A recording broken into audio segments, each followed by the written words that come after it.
ইস, আকাশ থেকে কোনো পরী নামলে যেমন লাগে, আপনি তো দেখি তার চেয়েও বেশি ঝকঝকে ম্যাডাম। রোদে তো চোখ দিয়ে যাচ্ছে। অর্ণব, আবার শুরু করেছো? তোমার কি ক্লাস নেই নাকি সিনিয়রের সাথে বেয়াদবি করাই তোমার মেইন সাবজেক্ট? আরে ম্যাডাম, সিনিয়র বলে কি একটু প্রশংসাও করা যাবে না? আপনি তো ম্যাডাম কম, আমার স্বপ্নে আসা ক্রাশ বেশি। ওই যে আপনার কপালে নীল টিপটা, উফ, হার্টবিট তো একদম জোরে বিট করা শুরু করলো। অর্ণব, লিমিট ক্রস করবেন, আমি তোমার টিচার। আর মনে রেখো, আমি চৌধুরী বাড়ির মেয়ে। তোমার মতো একটা গরিব জুনিয়র স্টুডেন্টকে কলেজ থেকে বের করে দিতে আমার 1 মিনিটও সময় লাগবে না। অর্ণব এতক্ষণ হেলান দিয়ে শীষ বাজাচ্ছিল আর কথা বলছিল। অবন্তিকা ম্যাডামের কথা শুনে সে এবার ম্যাডামের একটু কাছে এগিয়ে এসে বলল, ম্যাডাম, ভয় দেখাবেন না। বড়লোকের মেয়েদের রাখলে বেশি সুন্দর লাগে, এটা কি কেউ আপনাকে বলেনি? আর বের করে দিলে ক্ষতি আপনারই। এই হ্যান্ডসাম মুখটা না দেখলে আপনার দিনটা কিন্তু পানসে কাটবে। কলেজের ব্যস্ত করিডোর। অর্ণব এই কলেজের ফার্স্ট ইয়ারের ছাত্র। পকেটে টাকা কম থাকলেও আত্মবিশ্বাসের দুষ্টুমিতে সে একদম কানায় কানায় পূর্ণ। আর অন্যদিকে অবন্তিকা ম্যাডাম কলেজের সবচেয়ে সুন্দরী করা মেজাজের লেকচারার এবং অর্ণবের চেয়ে 3 বছরের সিনিয়র। অবন্তিকা ম্যাডাম করিডোরে গিয়ে গট করে হেঁটে যাচ্ছিলেন, হাতে ফাইল নিয়ে। আর তখনই অর্ণব ম্যাডামকে টিজ করা শুরু করলো। ঠিক টিজ নয়, অর্ণব আসলে এই সিনিয়র ম্যাডাম এরপর উপর জন্মের ক্রাশ খেয়েছে। খাবে নাই বা কেন, লম্বা সুন্দরী, তার উপর অর্ণবের পছন্দ লম্বা চুল। ম্যাডামের চুল ও কোমর পর্যন্ত ছড়ানো। চোখ আর ঠোঁটের দিকে তাকালেই অর্ণবের ক্রাশ আরো বেড়ে যায়। কিন্তু অর্ণবের এসব ফাজলামিতে ম্যাডাম আরো বেশি বিরক্ত হয়। অর্ণব, তোমাকে পেলে আমি... কি করবেন? চুমু দিবেন নাকি পার্কে ঘোরাবেন? আমি কিন্তু রাজি আছি। উফ, তোমাকে আমি কিভাবে কলেজ থেকে বের করছি, তাহলে সেটা নামও অবন্তিকা না। আচ্ছা, দেখা যাবে। বের করেন না প্রেমে পড়েন। ম্যাডাম আর না দাঁড়িয়ে রেগে সেখান থেকে চলে যায়। কিছুক্ষণ পর ক্লাস শুরু হয়। ক্লাসরুমে লেকচার দিচ্ছেন অবন্তিকা ম্যাডাম। অর্ণব একদম সামনের বেঞ্চে বসে এক মনে অবন্তিকার মুখের দিকে তাকিয়ে আছে। অবন্তিকা বোর্ডে লিখতে গিয়ে বারবার অর্ণবের চাহনি দেখে থতমত খেয়ে যাচ্ছেন। তিনি বুঝতে পারছেন অর্ণব তাকে ডিস্টার্ব করার নতুন কোনো ফোন দিয়ে আসছে। অবন্তিকার ঢোক গিলে নেয় ইচ্ছে করে।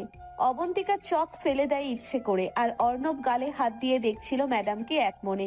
ম্যাডাম তখন চেঁচিয়ে ওঠে, অর্ণব, আমি কি পড়াচ্ছি বলো তো? ম্যাডাম, আপনি পড়াচ্ছেন না, আপনি জাদু করছেন। আপনি যখন কথা বলেন মনে হয় রবীন্দ্রসঙ্গীত বাজছে। পড়ায় মন দেব কিভাবে? আপনার ওই রাগী চোখ দুটো তো আমার মাথা টাথা সব গুলিয়ে দিচ্ছে। অর্ণবের কথা শুনে পুরো ক্লাসে হাসির রোল পড়ে গেল। অবন্তিকা রাগে কাঁপতে থাকেন। সবার হাসি দেখে নিজেই লজ্জা পান। অর্ণব, গেট আউট, এখনই ক্লাস থেকে বের হও। অর্ণব কোনো প্রতিবাদ করে না, বরং শান্ত ছেলের মতো অর্ণব বইপত্র গুছিয়ে নিয়ে শান্তভাবে বলে, যাচ্ছি ম্যাডাম, যাচ্ছি। কিন্তু মনে রাখবেন, আপনি আমাকে ক্লাস থেকে বের করতে পারেন, কিন্তু আপনার মন থেকে বের করা অত সহজ হবে না। আর কাল বিকেলে কিন্তু আপনাকে খুব সুন্দর একটা শাড়ি পরে আসতে হবে। পিকনিকের মিটিং আছে, মনে আছে তো? লালটা পরবেন, আমি লাল খুব পছন্দ করি। বের হও এখান থেকে, স্টুপিড। স্টুডেন্টরা আবারও হাসতে থাকে। অর্ণব বই খাতা নিয়ে হাসতে হাসতে চলে যায়। ম্যাডাম বোর্ডের চক ঠেকিয়ে জোরে চেঁচিয়ে ওঠেন, এই এত হাসি কিসের, হ্যাঁ? তাকাও, বোর্ডে তাকাও, ফাজিলের দল। বিকেলের পরন্ত রোদ। অবন্তিকা তার নামি গাড়ি নিয়ে বাড়ি ফিরছেন। রাস্তার মোড়ে দেখলেন অর্ণব সাইকেলে করে তার বন্ধুদের নিয়ে আড্ডা দিচ্ছে। অর্ণবের পরনে একটা সস্তা সুতির শার্ট, কিন্তু গায়ের রং আর হাসিটা যে কোনো বড়লোকের ছেলেকে হার মানাবে। অবন্তিকা অজান্তেই গাড়ির গতি কমিয়ে দিলেন। অর্ণব গাড়ির জানালার পাশে সাইকেল নিয়ে এসে বলে, কি ম্যাডাম, চোখ মারতে মারতে বাড়ি যাচ্ছেন নাকি? আমার কথা কি খুব মনে পড়ছে? একদম না, আমি দেখেছিলাম রাস্তা ক্লিয়ার আছে কিনা। তোমার মতো বেয়াদবকে মনে করার রুচি আমার নেই। মিথ্যে বলছেন ম্যাডাম, আয়নায় নিজের মুখটা দেখুন তো। আমি যখন পাশে এলাম তখন আপনার গালে যে একটু লাল আভা ফুটলো, ওটা কি ট্রাফিক সিগন্যালের আলো? মোটেই না, ওটা হলো আপনার গোপন ভালো লাগা। অসহ্য। অর্ণব, তুমি কোনোদিন শুধরাবে না। গাড়ি চালিয়ে চলে গেলেও অবন্তিকা লুকিং গ্লাসে একবার অর্ণবের দিকে তাকালেন। অর্ণব তখনও হাত নেড়ে টাটা দিচ্ছে। অবন্তিকা মনে মনে ভাবলেন, ছেলেটা এত অবাধ্য কেন? অথচ ওর চোখে এমন একটা মায়া আছে যে আমি চাইলেও ঠিকমতো বকতে পারছি না। থুর, আমি কি তবে এই বিচ্ছুটার উপর ক্রাশ খাচ্ছি? অবন্তিকা বাড়ি ফিরে কিছুতেই স্থির থাকতে পারছেন না। জামা কাপড় পাল্টে ফ্রেশ হয়ে তার বিশাল আলিশান বাড়ির বারান্দায় দাঁড়িয়ে পড়েন। হাতে কফির মগ। তার বিয়ে নিয়ে বাবা মা বড়লোকের ছেলেদের ছবি দেখাচ্ছে এতদিন ধরে, কিন্তু তার মাথায় শুধু ঘুরছে অর্ণবের সেই দুষ্টু হাসি আর লাল শাড়ি পরার আবদার। অবন্তিকা বারবার নিজেকে শাসন করছে যে সে একজন টিচার আর অর্ণব তার জুনিয়র, কিন্তু মন তো আর নিয়ম মানে না। কেন জানি ছেলেটাকে পাত্তা দিতে ইচ্ছে করে না, আবার দূরে সরাতেও পারি না। ও যখন পাশে থাকে বুকটা কেমন ধকধক করে ওঠে। কালকের পিকনিকে ওকে একটু জব্দ করতে হবে। দেখাবো আমি কত কড়া ম্যাডাম।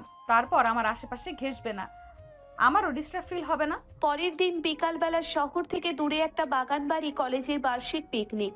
বাসে করে সব ছাত্রছাত্রী আর শিক্ষকরা এসেছে, কিন্তু সবার চোখ যার উপর আটকে আছে তিনি হলেন অবন্তিকা ম্যাডাম। অর্ণবের সেই দুষ্টু আবদার মেনে আজ তিনি সত্যিই টকটকে লাল পাড়ওয়ালা শাড়ি পরেছেন। মিম অর্ণবকে কনুই দিয়ে ধাক্কা দিয়ে বলে, ওরে দোস্ত, ম্যাডাম তো আজ পরমাণু বোমা। দেখ দেখ, তোর লাল শাড়ির আবদার তো দেখি অক্ষরে অক্ষরে পালন করেছে। ভাইরে, আজ মনে হয় আমার হার্ট অ্যাটাক নিশ্চিত। ম্যাডামকে তো লাল শাড়িতে রেড ভেলভেট কেক লাগছে। মনে হচ্ছে টুক করে এক কামড় দেই। অবন্তিকা ম্যাডামের বান্ধবী ছিল রিয়া।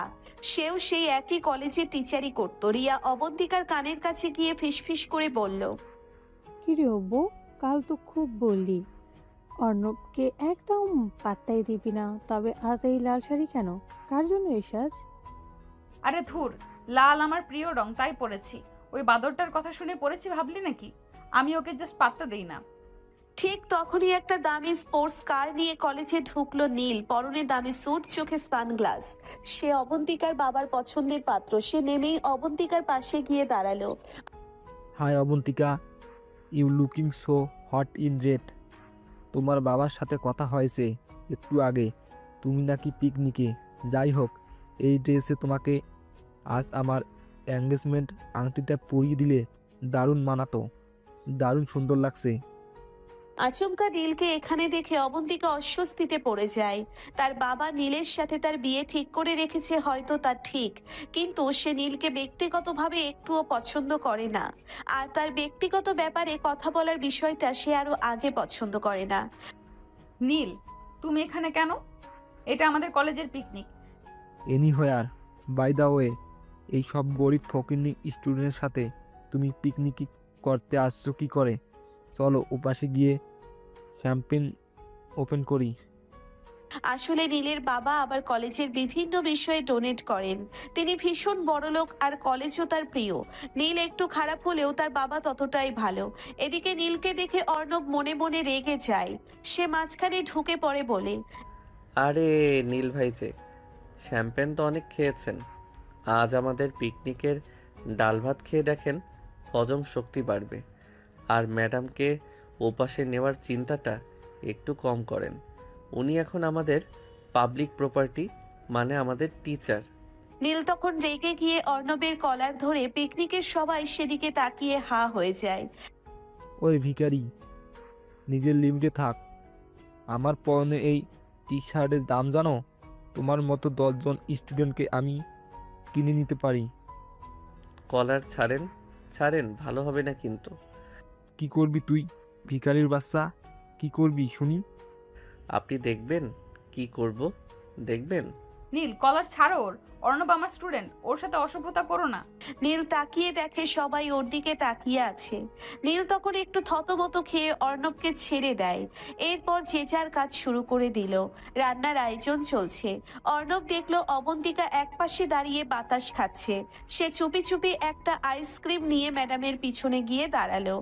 ম্যাডাম, লাল শাড়িতে তো আগুন লাগিয়ে দিয়েছেন, একটু আইসক্রিম খান, কলিজাটা ঠান্ডা হবে। অর্ণব, তুমি যাও তো এখান থেকে। নীল দেখলে ঝামেলা করবে। আর শাড়িটা আমি তোমার জন্য পরিনি, একদম ভাববে না কিন্তু। আমি কি বলেছি আমার জন্য পড়েছেন? আমি তো শুধু বললাম আপনাকে টকটকে মরিচের মতো লাগছে। কিন্তু ম্যাডাম, একটা কথা বলবো, ওই নীলের সাথে আপনাকে একদম মানায় না। ও হলো পচা বেগুন আর আপনি টাটকা আপেল।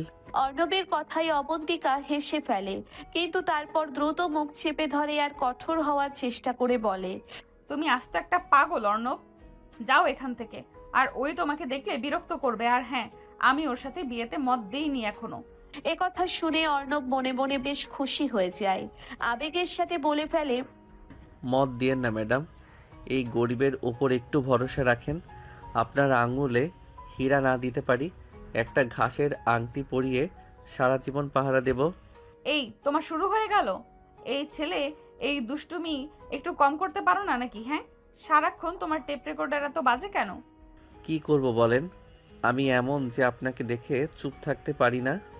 এদিকে নীল দূর থেকে এসব দেখছিল আর রাগে ফুলছিল। সে সহ্য করতে পারছিল না অবন্তিকা আর অর্ণবের এই হাসাহাসি। সে মনে মনে অর্ণবকে শায়েস্তা করার কথা ভাবলো আর কাছে গিয়ে বলল, অবন্তিকা, তুমি কি সত্যি এই থার্ড ক্লাস স্টুডেন্টের প্রেমে পড়লে? সি, তোমার চয়েস এত জঘন্য। এই যে অর্ণব, তোর যোগ্যতা কি? এই কলেজের মাইনেও তো ঠিকমতো দিস না তুই। অবন্তিকা সবার সামনে নীলের এরূপ আচরণ দেখে হা হয়ে রইল। সে অর্ণবের ওপর বিরক্ত তা ঠিক, কিন্তু তাই বলে এসব মানবে না। সে রেগে ওঠে। নীল, যোগ্যতা টাকা দিয়ে মাপা যায় না। অর্ণব অন্তত তোমার মতো অন্যের ব্যক্তিত্বে ছোট করে না। আর শোনো, আজ থেকে আমার সাথে কথা বলার আগে 10 বার ভাববে। আমি তোর হবু বর অবন্তিকা। তুই ওই 2 টাকার চাকরের জন্য আমার সাথে? ও 2 টাকার চাকর? তোমাকে কে বললো? তোমার মানসিকতা অনেক বেশি খারাপ দেখছি। আর বাবা ঠিক করেছে তোমাকে, আমি না। আর কখনো আমার সামনে আসবে না তুমি। তোমাকে চিনে গেছি আমি। Get out from here. ঠিক আছে, যাচ্ছি। দেখে নেব তোকে অর্ণব, ভিখারি কোথাকার। আর অবন্তিকা, তুমিও পস্তাবে, এর জন্য খুব পস্তাবে। নীল চলে যায়। কিছুক্ষণ পর সবাই সেখানে বেশ মজা করে পিকনিক করে, খেলাধুলা করে। অর্ণব অবন্তিকার যাওয়ার পথে একটা চিরকুট ফেলে দিল। অবন্তিকা চিরকুটটা খুলে দেখলো তাতে লেখা, ম্যাডাম, লাল শাড়িতে আজ আপনাকে বউ বউ লাগছিল। সিনিয়র যখন বউ হয় তখন তাকে বড্ড মায়াবী লাগে। অবন্তিকা চিরকুটটা নিজের ব্যাগে লুকিয়ে রাখলেন। আড়ালে গিয়ে একটু হাসলেন, তার মনে মনে বললেন, বাদর ছেলেটা ঠিকই বলে। সিনিয়র হয়েও ওর সামনে আমি কেন যেন বারবার হেরে যাই। পিকনিকের দুপুরের খাবারের আয়োজন চলছে। বিশাল লম্বা প্যান্ডেল। অবন্তিকা ম্যাডাম আর রিয়া এক টেবিলে বসেছেন। অর্ণব সুযোগ বুঝে একদম উল্টো পাশের বেঞ্চে গিয়ে বসলো, যাতে সারাক্ষণ ম্যাডামের মুখের দিকে তাকিয়ে থাকা যায়। মিম আর শুভ পাশে বসে অর্ণবকে উস্কানি দিচ্ছে। শুভ, দেখ তো এই মুরগির পিসটা কেমন শক্ত, ঠিক যেন আমাদের ম্যাডামের মন। বাইরে থেকে করা, কিন্তু ভেতরে একদম জুসি আর নরম। ঠিক বলেছিস দোস্ত, কিন্তু এই মুরগি তো হজম করা কঠিন। কামড় দিলে একদম খবর হয়ে যাবে। অর্ণব, তুমি কি শান্তিতে একটু খেতে দেবে না? সারাক্ষণ আজে বাজে কথা, আজে বাজে বকা কি তোমার জন্মগত অভ্যাস? আরে না ম্যাডাম, আমি তো জাস্ট পোলট্রি মুরগির গুণাগুণ বর্ণনা করছি। আপনি কেন নিজের উপর নিচ্ছেন? তবে শোনেন ম্যাডাম, আপনার পাতে ওই যে লেবুটা আছে না, ওইটা একটু চিপে দিন তো আমার ডালে। আপনার হাতের ছোঁয়া পেলে ডালটাও বিরিয়ানি হয়ে যাবে। রিয়া দেখ, এই ছেলেটা আমাকে পাগল বানিয়ে ছাড়বে। আমি এখান থেকে উঠছি। বস না অবু, সে তো খারাপ বলেনি। ও বরের হাতের লেবু চিপে খাওয়া তো ভাগ্যের ব্যাপার। তুইও চলে যাব কিন্তু। আচ্ছা নে খা, আর বল না। খাওয়া দাওয়া শেষ করে সবাই বাসে করে ফেরার প্রস্তুতি নিচ্ছে।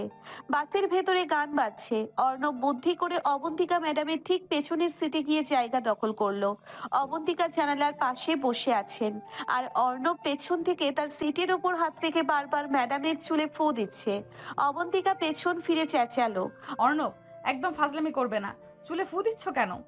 অবন্তিকা রেগে যাওয়ায় অর্ণব ভাজা মাছটা উল্টে খেতে না পারা মাসুম চেহারা নিয়ে বলল, কই ম্যাডাম, আমি তো জাস্ট গরম লাগছে বলে বাতাস করছিলাম।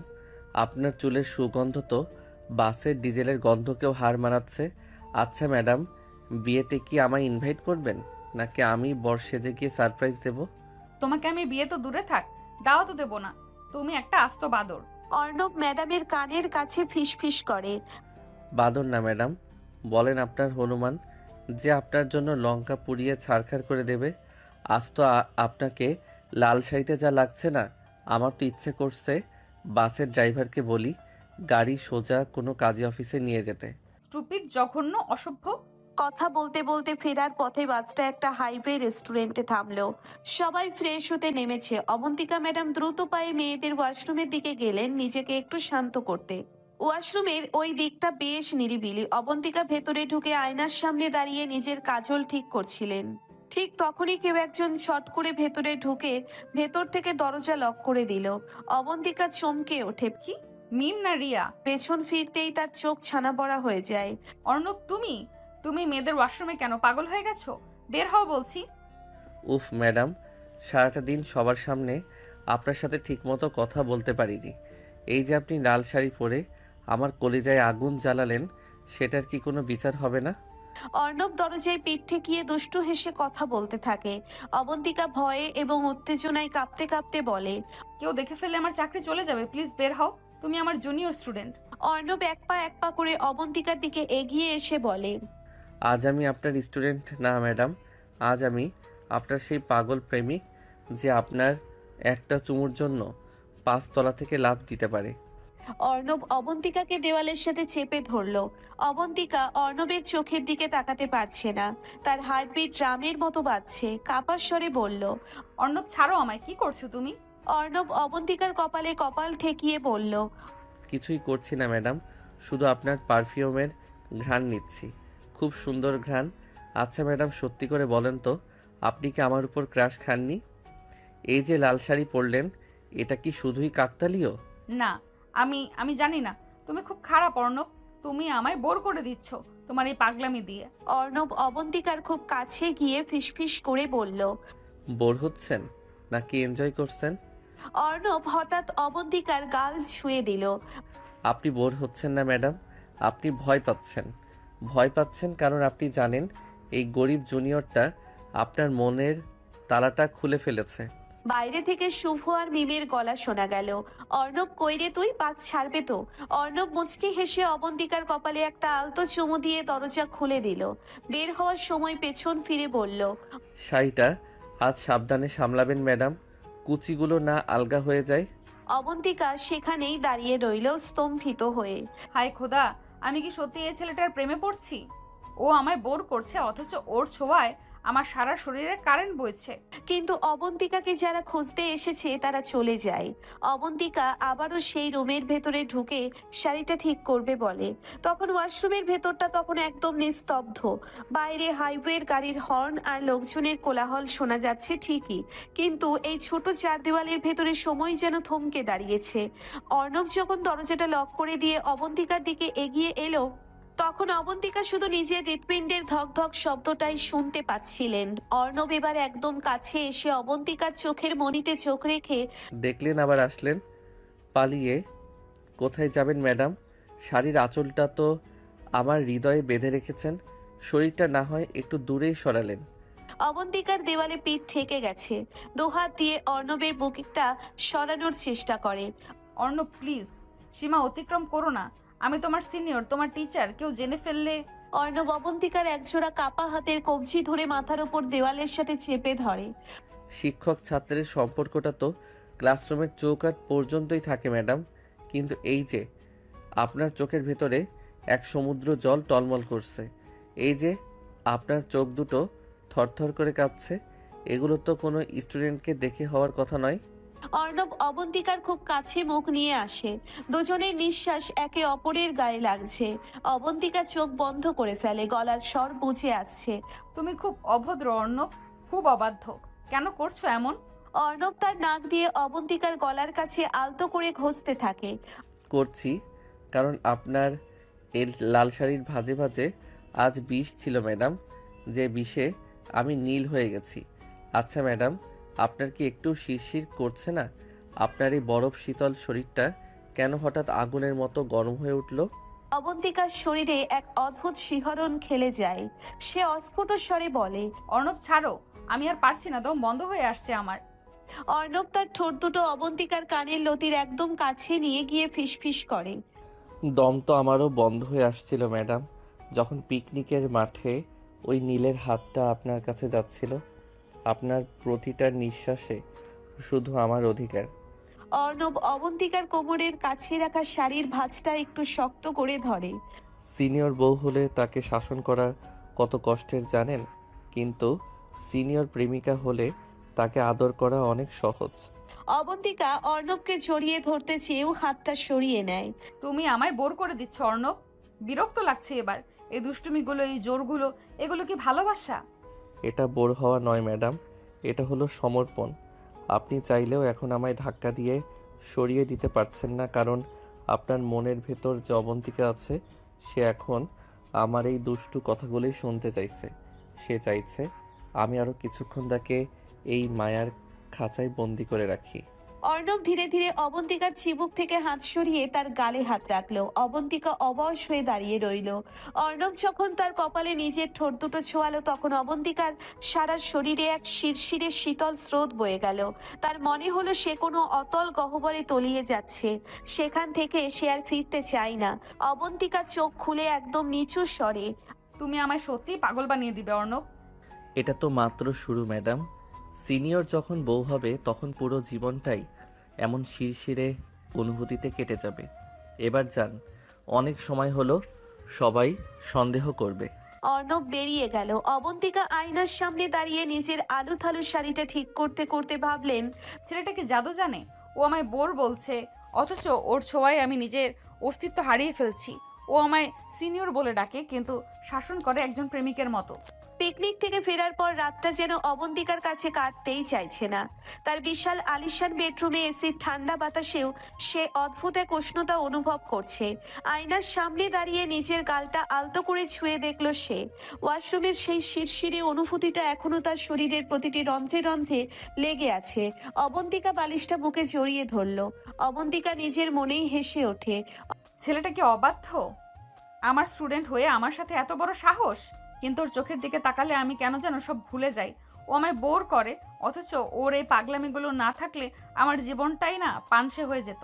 না না অবন্তিকা, তুই কলেজের লেকচারার, ও তোর জুনিয়র। Control অবু, control. কি সব ভাবছিস? অবন্তিকা নিজেকে শাসন করার চেষ্টা করলেও বারবার মোবাইলের স্ক্রিনটা চেক করছে।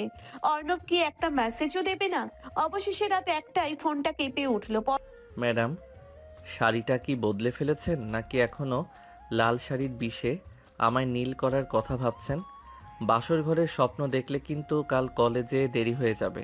ফাজিল ছেলে, একটা মিনিটও শান্তিতে থাকতে দেয় না। পরদিন কলেজ। অবন্তিকা ম্যাডাম আজ খুব রাশভারী হওয়ার চেষ্টা করছেন। পরনে সাদা একটা ফর্মাল শাড়ি। তিনি ক্লাস নিয়ে করিডোর দিয়ে যাওয়ার সময় দেখলেন অর্ণব, মিম আর শুভ মিলে সিঁড়ির মুখে আড্ডা দিচ্ছে। অবন্তিকাকে দেখেই অর্ণব তার বন্ধুদের সাথে কিছু একটা ইশারা করলো। শুভ, তুই কি জানিস, সাদা শাড়িতে কিন্তু আমাদের ম্যাডামকে একদম পূর্ণিমার চাঁদের মতো লাগছে। তবে চাঁদে যেমন কলঙ্ক থাকে, আমাদের ম্যাডামের কলঙ্ক হলো ওনার ওই রাগী মেজাজ। ঠিক বলেছিস দোস্ত, কিন্তু এই চাঁদের কলঙ্ক দূর করার জন্য তো একজন নীলকণ্ঠ দরকার। তুই কি পারবি? অর্ণব, পড়াশোনায় কি একদম গোল্লা পাওয়ার ইচ্ছা আছে? সারাক্ষণ এই করিডোরে দাঁড়িয়ে রেডিওর মতো বকবক করা কি তোমার পেশা? আরে না ম্যাডাম, আমি তো জাস্ট আপনার গত রাতের মেসেজের রিপ্লাইটা রেডি করছিলাম। আপনি কি জানেন সাদা রঙটা শান্তির প্রতীক? তাই ভাবলাম আজ আপনার কাছে গিয়ে একটু শান্তি চাইব। মানে ইকোনমিক্সের ওই চ্যাপ্টারটা বুঝতে পারছি না তো, তাই ভাবলাম আজ বিকেলে আপনার বাড়ি গিয়ে একটু বুঝে নেব। আমার বাড়ি? অসম্ভব, তোমাকে আমার বাড়িতে ঢুকতে দেব না। আর তাছাড়া আমি টিউশনি করাই না। ম্যাডাম, অর্ণব কিন্তু এবার ফেল করবে। বেচারা গরিব মানুষ, পড়াশোনায় একটু সাহায্য করলে আপনার পূর্ণ হবে ম্যাডাম। ঠিক আছে ঠিক আছে, বিকেলে আসো। তবে কোনো দুষ্টুমি করলে আমি কিন্তু সোজাসুজি গার্ড দিয়ে বের করে দেব। বিকেলে অর্ণব তার পুরনো সাইকেলটা নিয়ে অবন্তিকার বিশাল গেটের সামনে হাজির। গেট দিয়ে ভেতরে ঢোকার সময় সে চারপাশের আভিজাত্য দেখে একবারও ঘাবড়ালো না। সে জানে এই প্রাসাদের রানীর মনে সে অলরেডি রাজত্ব শুরু করে দিয়েছে। ড্রয়িং রুমে অবন্তিকা একটা সাধারণ সুতির থ্রি পিস পরে বসেছিলেন। অর্ণব ভেতরে ঢুকে চারপাশ দেখে বলে, বাহ ম্যাডাম, আপনার বাড়িটা তো ঠিক আপনার মতোই, বাইরে থেকে খুব গম্ভীর আর ভেতরে কত মায়া। আচ্ছা, আমার জন্য কি লাল চা হবে নাকি আপনার হাতের কফি? অর্ণব, তুমি এখানে পড়তে এসেছো? চাটুকারিতা বন্ধ করো।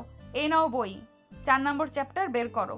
আর শোনো, আমার বাবা কিন্তু উপরে আছেন, কোনো আজে বাজে কথা বললে একদম খবর আছে। অর্ণব একদম সোফায় অবন্তিকার গা ঘেঁষে বসে। বাবা ওপরে থাকলেই তো ভালো ম্যাডাম, উনি ভাববেন হবু জামাই পড়াশোনায় খুব মন দিচ্ছে। এই দেখুন 4 নম্বর চ্যাপ্টার বের করেছি। কিন্তু ম্যাডাম বউ কিন্তু ম্যাডাম বইয়ের অক্ষরের চেয়ে আপনার চোখের পাতাগুলো কেন যেন বেশি ইম্পর্টেন্ট মনে হচ্ছে। অর্ণব, কাছে আসছো কেন? ওপাশে বসো। ডিমান্ড আর সাপ্লাই কার্ভটা বোঝো আগে। অবন্তিকা বোঝানোর চেষ্টা করছেন, কিন্তু অর্ণবের মন ইকোনমিক্সে নেই। সে শুধু দেখছে অবন্তিকা যখন কথা বলছেন তখন তার ঠোঁটের নড়াচড়া। হঠাৎ অর্ণব অবন্তিকার কলম ধরা হাতটা নিজের হাতের মুঠোয় নিয়ে নিল। অবন্তিকা চমকে উঠে হাত ছাড়ানোর চেষ্টা করে। অর্ণব, এ কি করছো? ছাড়ো আমার হাত।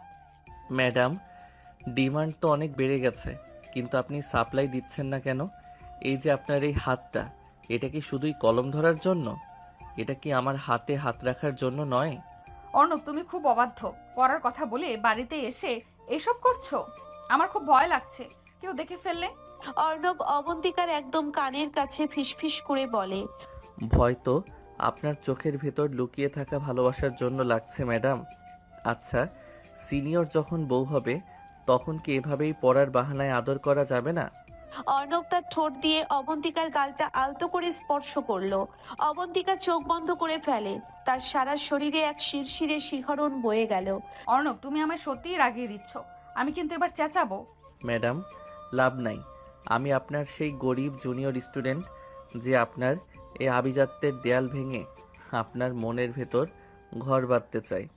আমাকে আপনি ঠেকাতে পারবেন না, কারণ আপনিও চান আমাকে মনে মনে। পড়াশোনা তো হবেই, কিন্তু মনের পড়াটা আগে শেষ করি। ড্রয়িং রুমের সেই নিস্তব্ধতায় শুধু দেওয়াল ঘড়ির টিকটিক শব্দ শোনা যাচ্ছিল। অবন্তিকা বুঝতে পারলেন সে যতই নিজেকে দূরে সরাতে যাক, অর্ণবের এই মায়াবী দুষ্টুমির কাছে সে প্রতিবারই হেরে যাচ্ছে। সিনিয়র হয়েও সে আজ এই জুনিয়রের কাছে একজন আত্মসমর্পণকারী প্রেমিকা। টেবিল ল্যাম্পের ম্লান আলোয় অবন্তিকার ঘাড়ের ওপর বিন্দু বিন্দু ঘাম জমছে। অর্ণব পাশে বসে থাকলেও তার প্রতিটি নিঃশ্বাস অবন্তিকার কানের লতিতে এসে আছড়ে পড়ছে। অবন্তিকা কলমটা শক্ত করে ধরে আছেন, কিন্তু তার হাত কাঁপছে। অর্ণব হঠাৎই তার এক হাত দিয়ে অবন্তিকার কোমর জড়িয়ে ধরলো, আর অন্য হাত দিয়ে তার কলম ধরা হাতটা নিজের হাতের মুঠোয় পিষে ফেললো। ম্যাডাম আপনার এই কলমের কালির চেয়ে আমার শরীরের রক্ত আজ অনেক বেশি গরম হয়ে আছে। এই যে আপনি বারবার নিঃশ্বাস আটকাচ্ছেন, এটা কার জন্য? অবন্তিকার শরীরে এক অদ্ভুত অবশ করা ঢেউ খেলে যাচ্ছে। অর্ণব, ছাড়ো। আমি আমি আর পারছি না। তোমার হাতটা সরাও, খুব লাগছে আমার। অর্ণব অবন্তিকার চুলে মুখ গুজে দিয়ে গভীর ঘ্রাণ নিয়ে বলে। লাগুক ম্যাডাম, এই ব্যথাই তো আপনাকে মনে করিয়ে দেবে আমি আপনার রক্তে মিশে গেছি। অর্ণব হঠাৎই অবন্তিকাকে পাঁজা কোলা করে তুলে নিল। অবন্তিকা আত্মরক্ষার কোনো সুযোগই পেল না। অর্ণব ড্রয়িং রুমের সাথে শোবার ঘরে চলে গেল ওকে নিয়ে, যেটা অবন্তিকারই রুম। তারপর দরজাটা অর্ণব লাথি দিয়ে বন্ধ করে দিল। বিছানায় নামানোর সাথে সাথেই অবন্তিকা চাদরটা খামছে ধরল। অর্ণব তার গায়ের শার্টটা এক ঝটকায় খুলে ফেলে অবন্তিকার উপর ঝুঁকে পড়ল। অবন্তিকা দেখলো অর্ণবের চোখের মণি দুটো যেন আগুনের ভাটা হয়ে জ্বলছে। অর্ণব কোনো কথা না বলে অবন্তিকার ঠোঁটের ওপর নিজের ঠোঁট দুটো কড়াভাবে চেপে ধরল। অবন্তিকা প্রথমে বাধা দেওয়ার চেষ্টা করলেও অর্ণবের পেশিবহুল হাতের চাপে সে মুহূর্তেই নুইয়ে পড়ল। অর্ণবের হাতের স্পর্শ যখন অবন্তিকার পিঠের উন্মুক্ত অংশে পড়ল, অবন্তিকা হঠাৎই একটা তীব্র শিরশিরানি অনুভব করলো। তার মনে হলো তার মেরুদণ্ড দিয়ে কেউ বরফ শীতল আর একই সাথে অগ্নি উষ্ণ একটা স্রোত বইয়ে দিচ্ছে। অর্ণব অবন্তিকার কপালে কপাল ঘষতে ঘষতে বলল, আজ আপনার সব আভিজাত্য, সব তেজ আমার এই ছোঁয়ায় গলে যাবে ম্যাডাম। সিনিয়র হওয়ার অহংকারটা আজ এই বিছানায় বিসর্জন দিয়ে দিন। অবন্তিকা অর্ণবের পিঠে নিজের নখ বসিয়ে দিয়ে যন্ত্রণার স্বরে বলল, অর্ণব, তুমি আমায় পুড়িয়ে দিচ্ছ। উফ, কেন করছো এমন? আমি তোমায় ঘৃণা করি। অর্ণব পৈশাচিক অথচ প্রেমময় এক হাসি দিয়ে বলে। ঘৃণা তো ভালোবাসারই অন্য পিঠ ম্যাডাম। অর্ণব তার ঠোঁট দুটো অবন্তিকার গলার ভাঁজ থেকে শুরু করে নিচে নামিয়ে আনলো।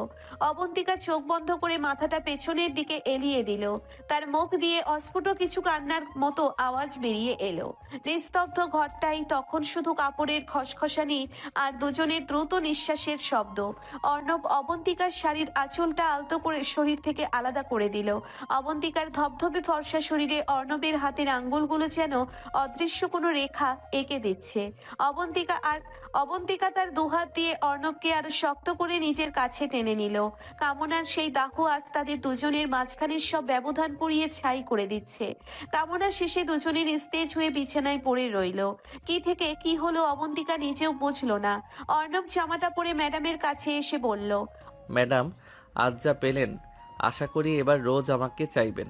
কালকের পার্টটা ভালো করে পড়াবেন আরও। আসি। অর্ণব চলে গেল। অবন্তিকা হা করে রইল। ক্লান্ত শরীর বিছানায় এলিয়ে দিতেই ঘুমিয়ে পড়ল। পরের দিন সকালে সে কলেজে প্রবেশ করে। সকালের রোদে অবন্তিকা ম্যাডাম আজ একটু বেশিই উজ্জ্বল। পরনে নীল শাড়ি, কপালে ছোট একটা টিপ। গত রাতে সেই উদ্দাম স্মৃতিগুলো বারবার তার মনে পড়ে যাচ্ছে। আর অজান্তেই তার ঠোঁটে একটা লজ্জার হাসি ফুটে উঠছে। কিন্তু সেই হাসি বেশিক্ষণ স্থায়ী হলো না। গেটের মুখেই অর্ণব তার বন্ধুদের নিয়ে পাহারাদারের মতো দাঁড়িয়ে আছে। ওরে মিম, আজ আকাশটা নীল কেন জানিস? কারণ আমাদের ম্যাডাম আজ নীল শাড়ি পরে সমুদ্র হয়ে এসেছেন। কিন্তু সমুদ্রের নিচে যে এত আগুন সেটা কি আর সাধারণ মানুষ জানে? ঠিক বলেছিস তো।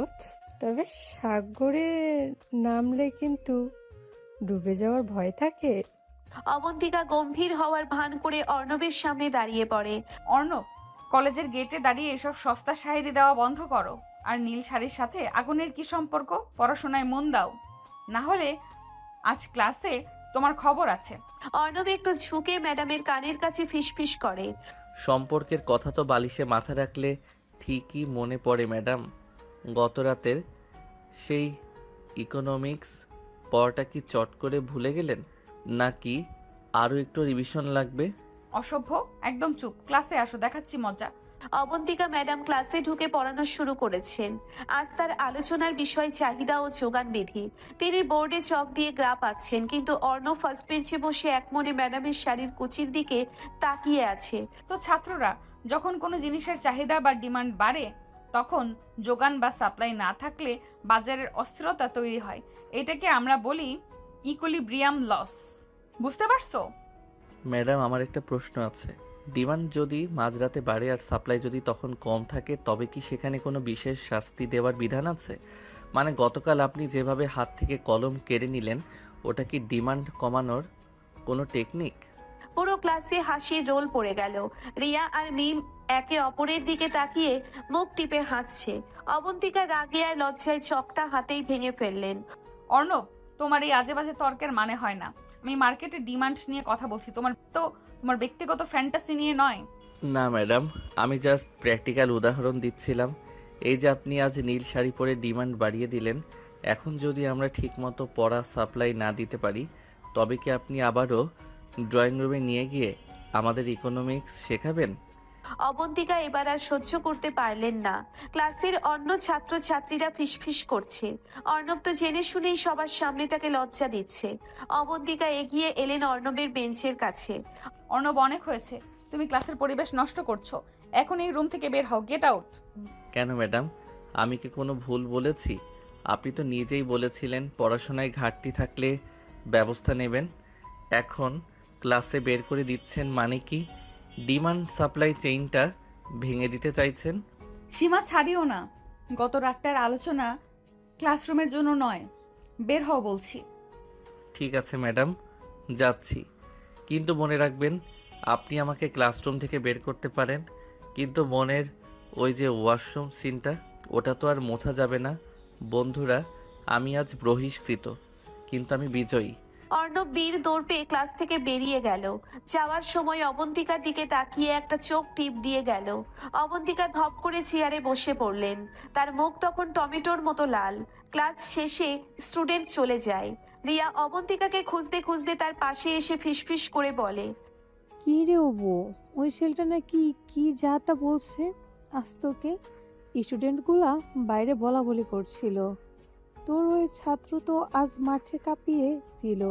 তুই কি সত্যি ওকে গত রাতে কোনো প্রাইভেট লেকচার দিয়েছিস নাকি? তুইও ওর মতো হয়েছিস রিয়া। উফ, এই ছেলেটাকে আমি যে কি করব।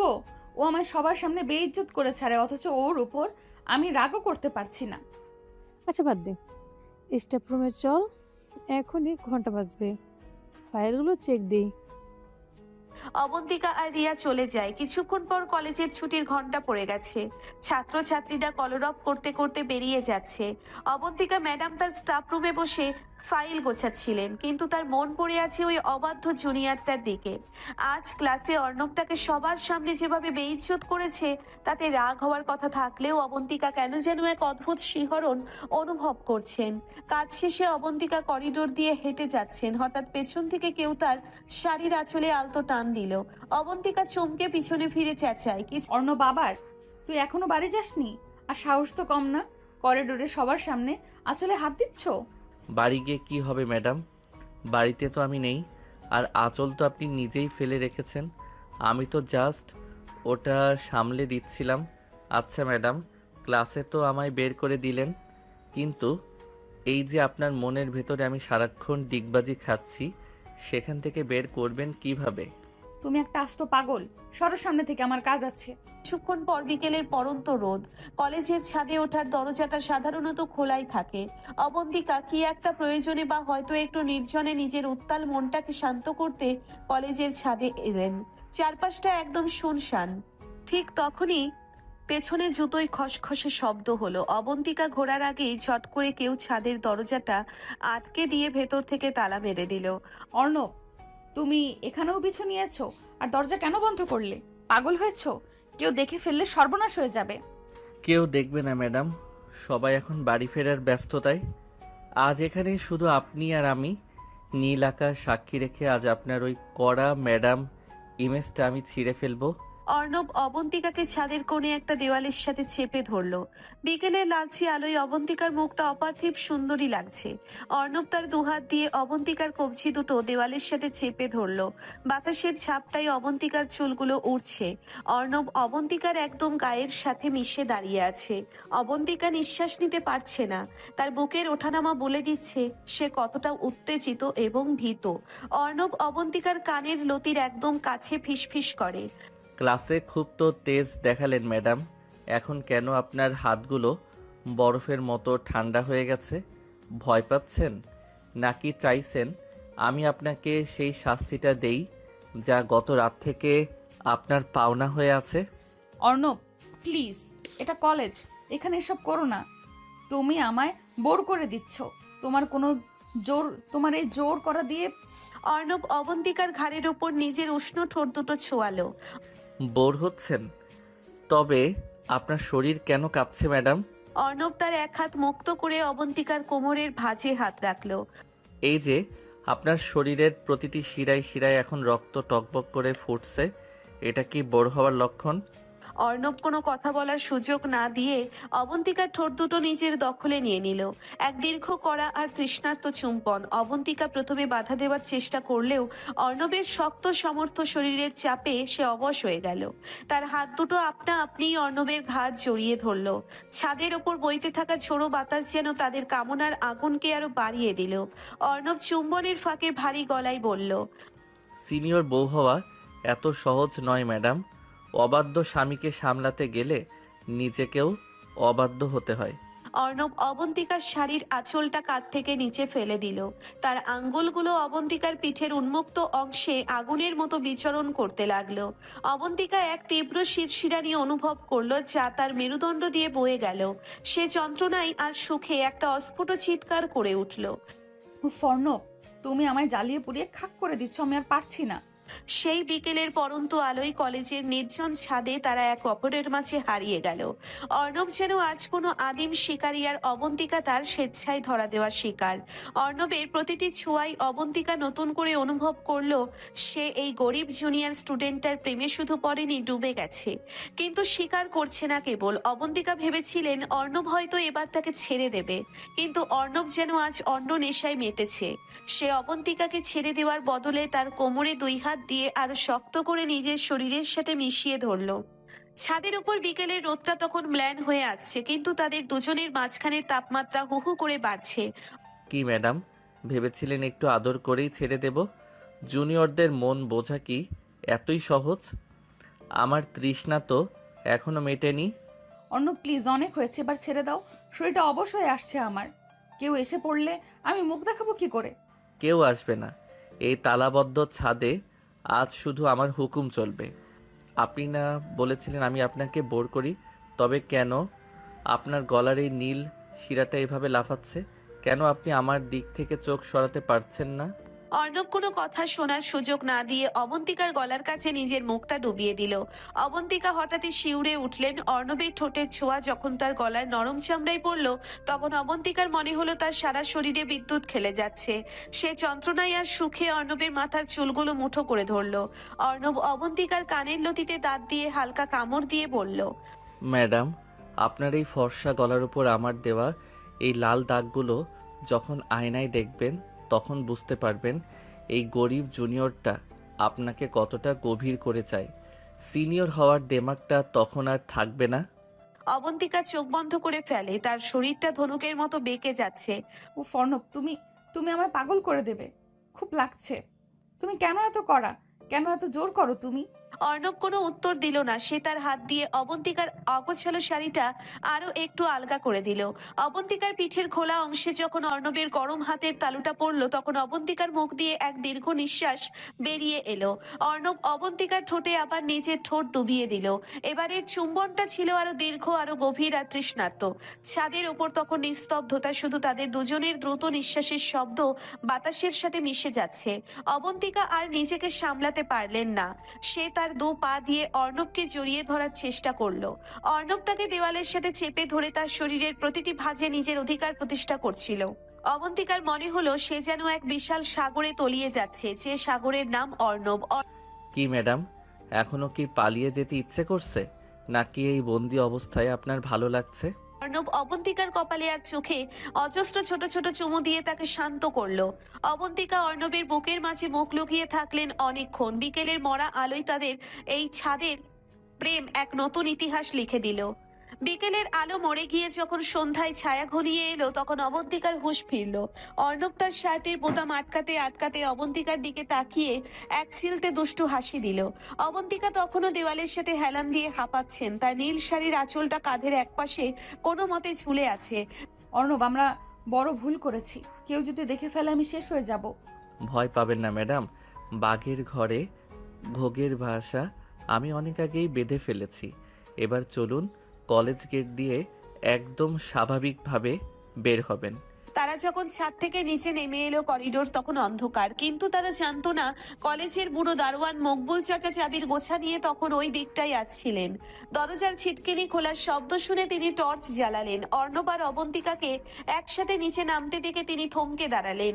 অবন্তিকা ম্যাডামের আলুথালু চুল আর বিধ্বস্ত শাড়ি দেখে মকবুল চাচার অভিজ্ঞ চোখ কুঁচকে গেল। ম্যাডাম, এত দেরি? কলেজ তো 1 ঘন্টা আগে ছুটি হয়েছে। আর এই পোলাটা এখানে কি করে? ও ওই ইকোনমিক্সের একটা ডাউট ক্লিয়ার করতে এসেছিলাম মকবুল চাচা। আমি লাইব্রেরিতে ছিলাম। চলো অর্ণব। অবন্তিকা দ্রুত পায়ে নিচের গাড়ির দিকে চলে গেলেন। অর্ণব মকবুল চাচার দিকে তাকিয়ে একটা বাঁকা হাসি দিয়ে চোখ টিপল, যেন সে সব জয় করে ফেলেছে। মকবুল চাচা মাথা চুলকাতে চুলকাতে ভাবলেন, ইকোনমিক্স পড়া কি আজকাল কলেজের ছাদে হয় নাকি? সমস্যা নেই, আমি তো যা ভিডিও করার করে ফেলেছি। পরদিন সকালে কলেজের বাগান। অবন্তিকা ম্যাডাম আজ লাল সাদা পাড়ির একটা জামদানি পরে এসেছেন। গত রাতের স্মৃতি তাকে বারবার আনমনা করে দিচ্ছে, কিন্তু তিনি নিজেকে খুব শক্ত রাখার চেষ্টা করছেন। ঠিক তখনই দেখা গেল অর্ণবকে। সে আজ একটা পাঞ্জাবি পরে এসেছে, যেন কোনো বিশেষ দিন। কিরে শুভ, কাল রাতে না আমার ঘুম হয়নি কেন জানিস? মনে হচ্ছিল কেউ যেন আমার কানে কানে বলছিল, অর্ণব তুমি আমায় পড়িয়ে দিচ্ছ। ওরে বাবা, সে তো আগুনের খেলা, পড়বি না তো কি? ম্যাডাম, আজ কিন্তু আপনাকে নীল নয়, একদম আগুনের শিখার মতো লাগছে। কালকে বিকেলে কি রোদে পুড়ে গিয়েছিলেন নাকি? গালের ওই লাল দাগটা কি মশার কামড়? অবন্তিকা থমকে দাঁড়ালেন। মিমের কথা শুনে তার হাত কাঁপতে লাগলো। সে জানে ওই দাগটা মশার নয়, ওটা অর্ণবের কালকের পাগলামির চিহ্ন। অর্ণব, তোমার বন্ধুদের নিয়ে এক্ষুনি আমার ক্লাসে যাও। আর মিম, তুমি তো দেখছি পড়া বাদ দিয়ে সবার গাল চেক করতে শুরু করেছো। তোমাদের কি কোনো ডিসিপ্লিন নেই? ম্যাডাম, রাগলে না আপনার ওই গালের দাগটা আরও উজ্জ্বল হয়ে ওঠে। আচ্ছা ম্যাডাম, কালকের সেই ইকোনমিক্স লেকচারটা কি আজও চলবে, নাকি আজ আমরা প্র্যাকটিক্যাল ছেড়ে থিওরি পড়ব? অর্ণব, লিমিট ক্রস করো না, আমি তোমার টিচার, এটা মনে রেখো। আর গতকাল যা হয়েছে ওটা একটা দুর্ঘটনা ছিল, ওটা নিয়ে আর কোনো কথা হবে না। অবন্তিকা হনহন করে হেঁটে চলে গেলেন। অর্ণব পিছনে দাঁড়িয়ে হা হা করে হাসতে লাগলো। অবন্তিকা স্টাফ রুমে গিয়ে ধপ করে চেয়ারে বসলেন। তার মন বলছে সে অর্ণবকে ভালোবেসে ফেলেছে, কিন্তু বিবেক বলছে ছি, ও তোমার ছাত্র, 3 বছরের ছোট। দুপুরে ক্যান্টিনে রিয়া আর অবন্তিকা কফি খাচ্ছিলেন। ঠিক পাশের টেবিলটায় অর্ণব আর তার গ্যাং বসেছে। অর্ণব হঠাৎ একটা গান গাইতে শুরু করলো। সিনিয়র ম্যাডাম যখন মনের মানুষ হয়, তখন বইয়ের পড়া ভুলে গিয়ে বাসর স্বপ্ন রয়। কি রে বউ, তোর ওই জুনিয়র বর্দা দেখছি পুরো কলেজ মাথায় তুলছে, তুই কিছু বলিস না কেন? কি বলবো রে রিয়া, ও একটা আস্ত পাগল, পাগলকে বকে লাভ আছে? হঠাৎ অর্ণব অবন্তিকার টেবিলের সামনে এসে একটা গোলাপ ফুল রাখলো। ম্যাডাম, ইকোনমিক্সের গ্রাফে তো আজ আমার মন বসছে না, তাই ভাবলাম একটু বোটানি পড়ি। এই যে গোলাপটা, এটা কি আপনার হাসির চেয়ে বেশি সুন্দর? অর্ণব, তুমি কি চাও আমি প্রিন্সিপালকে জানাই? অর্ণব নিচু স্বরে শুধু অবন্তিকা শুনতে পায় এমন ভাবে বলে উঠল। জানান না ম্যাডাম, প্রিন্সিপাল সাহেবকেও বলি। কাল ছাদে আমরা কি কি সাবজেক্ট নিয়ে রিসার্চ করেছি বলবো, নাকি মকবুল চাচাকে সাক্ষী মানতে? অবন্তিকা ভয়ে জমে গেলেন। অর্ণব সত্যিই বেপরোয়া। সে পাত্তা না পাওয়ার ভান করে উঠে চলে যেতে চাইলেন, কিন্তু অর্ণব তার শাড়ির আঁচলের কোণাটা টেবিলের নিচে আঙ্গুল দিয়ে চেপে ধরলো। ছাড়ো অর্ণব, সবাই দেখছে। স্বীকার করুন যে আপনি কাল রাতে আমায় মিস করেছেন। বলুন যে কালকের ওই শাসন আপনার ভালো লেগেছে। না বললে কিন্তু আজ সবার সামনে আপনার এই পাটল বর্ণের ঠোঁটে আমি আবার সেই ছাপ রেখে দেব। তুমি তুমি যখন অর্ণব, ছাড়ো আমায়। অর্ণব হাসতে হাসতে হাত সরিয়ে নিল। অবন্তিকা দ্রুত ক্যান্টিন থেকে বেরিয়ে গেলেন। তার চোখের কোণে জল, কিন্তু ঠোঁটের কোণে এক চিলতে হাসি। সে বুঝতে পারছে এই পাগলামিটাই এখন তার নেশা হয়ে দাঁড়িয়েছে। সে স্বীকার করবে না, কিন্তু অর্ণব ছাড়া তার প্রতিটি মুহূর্ত এখন মরুভূমির মতো শুধু ঘুরছে। ধুধু করছে। এদিকে নীল দূর থেকে সবটা দেখছে। তার হাতে একগুচ্ছ ছবি, মকবুল চাচার মোবাইল থেকে নেওয়া সেই ঝাপসা ছবিগুলো, যেখানে অর্ণব আর অবন্তিকাকে একসাথে দেখা যাচ্ছে। নীলের মুখে এক পৈশাচিক হাসি। এবার দেখব তোমার এই গরিব হিরো তোমাকে কিভাবে বাঁচায়, অবন্তিকা। নীল রঙের ডায়েরিটা বুকের উপর চেপে ধরে বারান্দায় দাঁড়িয়ে আছে অবন্তিকা। আকাশের চাঁদটা আজ খুব উজ্জ্বল, ঠিক যেন অর্ণবের সেই আত্মবিশ্বাসী হাসিটার মতো। অবন্তিকা মনে মনে নিজেকে বারবার ধিক্কার দিচ্ছে, একজন টিচার হয়ে সে কিভাবে নিজের ছাত্রের স্পর্শে এভাবে গলে যাচ্ছে। অর্ণব তাকে সবার সামনে অপ্রস্তুত করে দিচ্ছে, ছোট করছে, অথচ অবন্তিকার মন সেই অপমানগুলোকেই যেন এক অদ্ভুত প্রশ্রয় দিচ্ছে। না, এটা হতে পারে না। ও কেবলই একটা বিচ্ছু ছেলে। ওর সাহস কি করে হয় আমার শাড়ির আঁচল ধরার? কাল ওকে ক্লাস টেস্টে এমন কঠিন প্রশ্ন দেব যে ওর সব হিরোগিরি বের হয়ে যাবে। কিন্তু ও যখন কানের কাছে ফিসফিস করে কথা বলে, তখন কেন আমার সারা শরীর অবশ হয়ে আসে? থুর, আমি কি সত্যি একটা বাচ্চার প্রেমে পড়লাম? পরদিন সকালে কলেজের কলেজে আজ একটা অন্যরকম গুঞ্জন। অর্ণব আজ ক্লাসে আসেনি। অবন্তিকা ক্লাসে ঢোকার সময় থেকেই তার চোখ বারবার ফার্স্ট বেঞ্চের সেই ফাঁকা জায়গাটার দিকে চলে যাচ্ছিল। অর্ণব নেই মানেই করিডোরটা যেন নিস্তব্ধ, বাগানটা যেন বিবর্ণ। ক্লাসে মিম আর শুভ গম্ভীর মুখে বসে আছে। তোমাদের বন্ধু অর্ণব কোথায়? আজ কি ও পড়াশোনা ছেড়ে দেওয়ার সিদ্ধান্ত নিল নাকি? ম্যাডাম, অর্ণবের খুব জ্বর, কাল বিকেলে বৃষ্টিতে ভিজেছিল তো, বোধ হয় ওই কারণে আজ আসতে পারবে না বলেছে। অবন্তিকার কলমটা হাতের মুঠোয় শক্ত হয়ে এলো। কাল বিকেলে তো অর্ণব তার সাথেই ছিল, বৃষ্টির তো নামগন্ধও ছিল না। তবে কি অর্ণব ইচ্ছে করেই তাকে এড়িয়ে চলেছে? অবন্তিকার বুকের ভিতরটা কেমন হাহাকার করে উঠল, কিন্তু ক্লাসের সামনে সে তার রাগী ইমেজটা ধরে রাখলো। জ্বর হয়েছে তাতে আমার কি? তোমরা পড়া দাও, ডিমান্ড কার্ভটা বোর্ডে এসে আঁকো। দুপুরবেলা কলেজের স্টাফ রুমে অবন্তিকা একা বসে কফি খাচ্ছিল। এমন সময় রিয়া ভেতরে ঢুকলো। রিয়ার মুখটা আজ শুকনো। অপু, তুই কি কিছু শুনেছিস? নীলের বাবা নাকি আজ সকালে কলেজের ট্রাস্টি বোর্ডের সাথে মিটিং করেছে। নীল নাকি কার নামে একটা কমপ্লেন ফাইল করেছে। কার নামে? কি কমপ্লেন? জানি না ঠিক, তবে শুনলাম কোনো এক স্টুডেন্ট নাকি এক ম্যাডামের সাথে অসভ্যতামি করেছে, এমন কিছুই। মকবুল চাচাকে নাকি ডাকা হয়েছে। অবন্তিকার পায়ের নিচ থেকে মাটি সরে গেল। তার মানে নীল সবটা জেনে ফেলেছে। মকবুল চাচাকে ভয় দেখিয়ে নীল নিশ্চয়ই কোনো প্রমাণ জোগাড় করেছে। অবন্তিকা দ্রুত স্টাফরুম থেকে বেরিয়ে অর্ণবের খোঁজে যেতে চাইলো, কিন্তু ঠিক তখনই তার ফোনের স্ক্রিন জ্বলে উঠল। ম্যাডাম, আজ তো আপনার শান্তি হওয়ার কথা। বাঘ ছাড়াই তো আজ আপনি খাঁচায় রাজত্ব করছেন। কিন্তু মনে রাখবেন, খাঁচার বাইরে কিন্তু শিকারী বন্দুক নিয়ে দাঁড়িয়ে আছে। সাবধানে বাড়ি ফিরবেন। স্টুপিড ছেলে, নিজে বিপদে পড়ে এখন আমায় সাবধান করছে। বিকালে অবন্তিকা তার দামি গাড়িটা গলির মুখে পার্ক করে হেঁটে অর্ণবদের বাড়ির সামনে এলো। আভিজাত্যের মোড়ক খুলে সে আজ শুধু এক চিন্তিত প্রেমিকা, যদিও সে তা স্বীকার করতে নারাজ। ভাঙা জানালার ফাঁক দিয়ে দেখলো অর্ণব বিছানায় শুয়ে আছে, কপালে একটা ভিজে পট্টি। তার মা পাশে বসে পাখা দিয়ে বাতাস করছেন। অর্ণবের সেই তেজি মুখটা আজ ম্লান। অবন্তিকা দরজায় টোকা দিল। অর্ণবের মা অবাক হয়ে বেরিয়ে এলেন। আপনি কে মা? আমি কলেজের ম্যাডাম। অর্ণব আসেনি তো, তাই একটা জরুরি ফাইল নিতে এলাম। অর্ণব চোখ খুলে অবন্তিকাকে দেখলো। তার ঠোঁটের কোণে সেই পরিচিত দুষ্টু হাসিটা জ্বরের ঘোরেও ফুটে উঠল। না, ম্যাডামকে একটু চা দাও তো। উনি এসেছেন যখন তখন নিশ্চয়ই খুব ইম্পর্ট্যান্ট প্রাইভেট লেকচার দিতে এসেছেন। মা বাইরে যেতেই অবন্তিকা অর্ণবের শিওরে বসলো। তার হাতটা অজান্তেই অর্ণবের কপালে চলে গেল। আগুনের মতো গরম শরীর। তুমি কি পাগল? বৃষ্টিতে কোথায় ভিজেছিলে? আর এই মেসেজ করার মানে কি? নীল কি করতে চাইছে তুমি জানো? অবন্তিকা রাগী গলায় কথাগুলো বললেও তার চোখে জল। অর্ণব অবন্তিকার হাতটা খপ করে ধরে নিজের বুকের ওপর চেপে ধরে। নীল কি করবে তাতে আমার কিচ্ছু যায় আসে না ম্যাডাম, কিন্তু এই যে আপনি আজ গাড়ি হাঁকিয়ে এই ভিখারির বাড়িতে আসলেন, এটাই তো আমার জীবনের সবচেয়ে বড় ইকোনমিক্স গেইন। অর্ণব ছাড়ো, তোমার মা চলে আসবে। তুমি এখনো ফাজলামি করছো। নীল আমাদের এই বিকেলের কথা জেনে গেছে, ও ছবি তুলেছে। অর্ণব হঠাৎ উঠে বসে অবন্তিকাকে নিজের আরো কাছে টেনে নিয়ে বলে, আমি তোমায় ভালোবাসি না, তুমি আমার ছাত্র। আমি এসেছি শুধু দেখতে তুমি মরলে না বাঁচলে। ছবি তো শুধু ফ্রেমবন্দি করে ম্যাডাম, কিন্তু এই যে আপনার হৃৎপিণ্ডটা এখন ধকধক করছে, ওটা কি নীল শুনতে পাবে? আপনি কেন স্বীকার করছেন না যে আপনি আমায় ভালোবেসে ফেলেছেন? কেন এই ইগো ধরে রেখেছেন? মিথ্যে বলছেন, আপনার চোখের মনি কাঁপছে। আপনি যদি আমায় ভালো না বাসেন তবে এখনই এখান থেকে চলে যান। যান, আমি কালই কলেজ ছেড়ে দেব।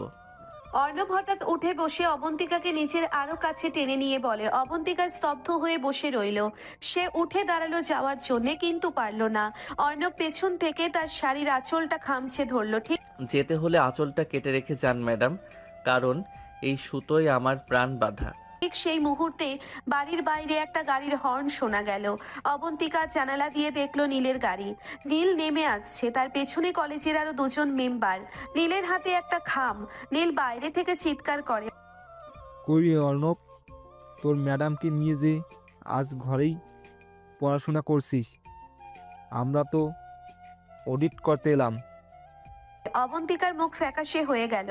সে যদি এখন এই ঘরে ধরা পড়ে তবে তার কেরিয়ার আর মান সম্মান ধুলোয় মিশে যাবে। অর্ণব বিছানা থেকে নেমে অবন্তিকার সামনে ঢাল হয়ে দাঁড়িয়ে বলে, ম্যাডাম, আপনি পেছনের দরজা দিয়ে বেরিয়ে যান, আমি সামলাচ্ছি। তোমাকে ছেড়ে আমি যাব না অর্ণব, ওরা তোমায় মারবে। ওরা আমায় মারলে আপনার এই নীল শাড়িটা কে সামলাবে ম্যাডাম? যান বলছি। মনে রাখবেন, আমি আপনার জুনিয়র স্টুডেন্ট হতে পারি, কিন্তু আপনার বরের পাওয়ারটা কিন্তু আমার রক্তে আছে। অবন্তিকা কাঁদছে। সে স্বীকার করতে পারছে না যে এই মুহূর্তে সে তার নিজের জীবনের চেয়ে অর্ণবের জীবনকে বেশি ভালোবাসছে। সে পেছনের দরজা দিয়ে বেরিয়ে যাওয়ার সময় একবার অর্ণবের দিকে তাকালো। অর্ণব তখন সিংহের মতো দরজার দিকে এগিয়ে যাচ্ছে। নীল ভেতরে ঢুকে অর্ণবকে কলার ধরে বাইরে টেনে নিয়ে এলো। পাড়ার লোক আর কলেজের মেম্বারদের সামনে নীল খাম থেকে সেই ছবিগুলো বের করলো। দেখুন সবাই, আমাদের আদর্শ টিচার অবন্তিকা চৌধুরী এই ছেলেটার সাথে কলেজের ছাদে কি নোংরামি করছিল, আর আজ তো ম্যাডাম সরাসরি ওর ঘরে ঢুকছে। অর্ণব কোনো প্রতিবাদ করলো না, সে শুধু হাসছিল। সেই হাসি দেখে নীল আরো রেগে গিয়ে অর্ণবের মুখে এক ঘুষি মারলো। অর্ণবের ঠোঁটের কোণ দিয়ে রক্ত গড়িয়ে পড়লো। আড়াল থেকে অবন্তিকা সেই দৃশ্য দেখে নিজের মুখ চেপে ধরলো। সে চিৎকার করে বেরিয়ে আসতে চাইলো, কিন্তু অর্ণবের ইশারায় সে থমকে গেল। পুরো নীল ভাই, ছবিগুলো তো দূর থেকে তুলেছেন, ফ্রেমটা ঠিক হয়নি। আপনি যদি বলতেন আমি আপনাকে ক্লোজ আপ শট দিতাম, কারণ অবন্তিকা আমার টিচার নয়, উনি আমার হবু বউ। পাড়ার নিস্তব্ধতা নেমে এলো। নীল আর কলেজের মেম্বাররা থমকে গেল। বিকেলের ধূসর আকাশটা যেন কোনো অশুভ সংকেত দিচ্ছে। অর্ণবের বস্তির সরু গলিতে এখন শোয়ে শোয়ে মানুষের ভিড়। নীল যখন অর্ণবের মুখে ঘুষি মারলো, অর্ণবের ঠোঁটের কোণ ফেটে রক্ত গড়িয়ে পড়লো। কিন্তু অর্ণব এখনো সোজা হয়ে দাঁড়িয়ে আছে, তার চোখে সেই একই অবজ্ঞা যা নীলকে আরো উন্মাদ করে তুলছে। নীল অর্ণবের কলারটা আরো জোরে চেপে ধরে। হবু বউ, তোমার মতো ভিখারির সাথে চৌধুরী বাড়ির মেয়ের বিয়ে? তোর সাহস তো কম না। এই ছবিগুলো যখন তোর কলেজে আর অবন্তিকার বাবার হাতে পৌঁছবে, তখন তোকে চপকিয়ে পিঠের চামড়া তুলে নেবে। নীল আবার হাত তুলল অর্ণবকে মারার জন্য। ঠিক সেই মুহূর্তে পেছনে দরজা দিয়ে বেরিয়ে যাওয়া অবন্তিকা আর নিজেকে সামলাতে পারলেন না। আড়াল থেকে অর্ণবের রক্তমাখা মুখ দেখে তার বুকের ভেতরটা দুমড়ে মুচড়ে গেল। সব ভয়, সব আভিজাত্যের দেওয়াল আর লোকলজ্জার মায়া ছিন্ন করে তিনি ঝড়ের বেগে ভিড় ঠেলে সামনে চলে এলেন। নীল থামো, হাত নামাও বলছি। সবাই স্তব্ধ হয়ে গেল। নীল অবাক হয়ে দেখলো অবন্তিকার চোখ দিয়ে জল ঝরছে, কিন্তু মুখে সেই চিরচেনা রাগী ভঙ্গিমা। অবন্তিকা সরাসরি গিয়ে অর্ণব আর নীলের মাঝখানে দাঁড়িয়ে পড়লেন। তিনি অর্ণবকে নিজের আড়ালে নিয়ে নীলের দিকে তাকালেন। আরে অবন্তিকা, তুমি তো পালিয়ে গিয়েছিলে, ফিরে এলে যে বড় তোমার এই প্রেমিককে বাঁচাতে। দেখো সবাই, এই সেই বিখ্যাত লেকচারার অবন্তিকা চৌধুরী। হ্যাঁ নীল, আমি ফিরে এসেছি। আর শোনো, অর্ণব মিথ্যা বলেনি। আমি সত্যি অর্ণবকে ভালোবাসি। ও আমার ছাত্র হতে পারে, আমার চেয়ে 3 বছরের ছোট হতে পারে, কিন্তু ও আমার জীবনের সেই পুরুষ যে আমায় ভালোবাসতে শিখিয়েছে। আমরা বিয়ে করব, এটাই আমাদের সিদ্ধান্ত। এবার বলো, তোমার আর কোনো সিদ্ধান্ত আছে? অর্ণব পেছনের দিকে দাঁড়িয়েছিল। অবন্তিকার মুখে ভালোবাসি শব্দটা শুনে সে যেন নিজের কানকেও বিশ্বাস করতে পারছিল না। তার মুগ্ধ চোখ দুটো অবন্তিকার পিঠের দিকে আটকে গেল। যে ম্যাডামকে সে সারাক্ষণ জ্বালাতন করতো, যার মুখ থেকে একটা মিষ্টি কথা শোনার জন্যে সে হাজারো পাগলামি করত, আজ সেই ম্যাডাম পুরো পৃথিবীর সামনে তাকে নিজের স্বামী হিসেবে স্বীকার করে নিলেন। অর্ণবের জ্বরের ঘরে থাকা শরীরটায় যেন এক অলৌকিক শক্তি চলে এলো। এত বড় স্পর্ধা, তুমি সবার সামনে এই কথা বলছো? তবে মত তোরা দুজনেই। নীল হিতাহিত জ্ঞান হারিয়ে পকেট থেকে একটা লোহার রড বের করলো, যা তার সাথে থাকা গুন্ডারা এনেছিল। অবন্তিকা যখন অর্ণবের দিকে তাকিয়ে তার চোখের জল মুছতে যাচ্ছিলেন, ঠিক তখনই নীল পাশ থেকে অর্ণবের মাথায় সেই রড দিয়ে সজোরে আঘাত করলো। ম্যাডাম। অর্ণবের কথা শেষ হলো না, তার চোখের দৃষ্টি ঝাপসা হয়ে এলো। কপাল দিয়ে গলগল করে তাজা রক্ত ঝরতে শুরু করলো। সে টাল সামলাতে না পেরে সরাসরি অবন্তিকার কোলের ওপর ঢলে পড়লো। অর্ণব, না। অর্ণব, চোখ খোলো। অর্ণব। ওরে আমার বাপ, আমার কলিজার মানিক রে, ওরা মাইরা ফেললো। বাবা গো, কথা কো। পুরো এলাকা রণক্ষেত্রে পরিণত হলো। ভীম আর শুভ ততক্ষণে খবর পেয়ে সেখানে পৌঁছে গেছে। তারা নীলের ওপর ঝাঁপিয়ে পড়লো। অন্যদিকে অবন্তিকা অর্ণবের রক্তমাখা মাথাটা নিজের বুকে জড়িয়ে ধরে হাউমাউ করে কাঁদছেন। আজ তার নীল শাড়িটা অর্ণবের রক্তে লাল হয়ে গেছে। অর্ণব, আমি তো স্বীকার করেছি। এই তো আমি বলছি, আমি তোমাকে ছাড়া বাঁচবো না। প্লিজ চোখ খোলো। এই অসভ্য ছেলে, আমার কথা শোনো। তুমি না বলেছিলে আমি তোমার বউয়ের কথা অমান্য করবে? অর্ণব।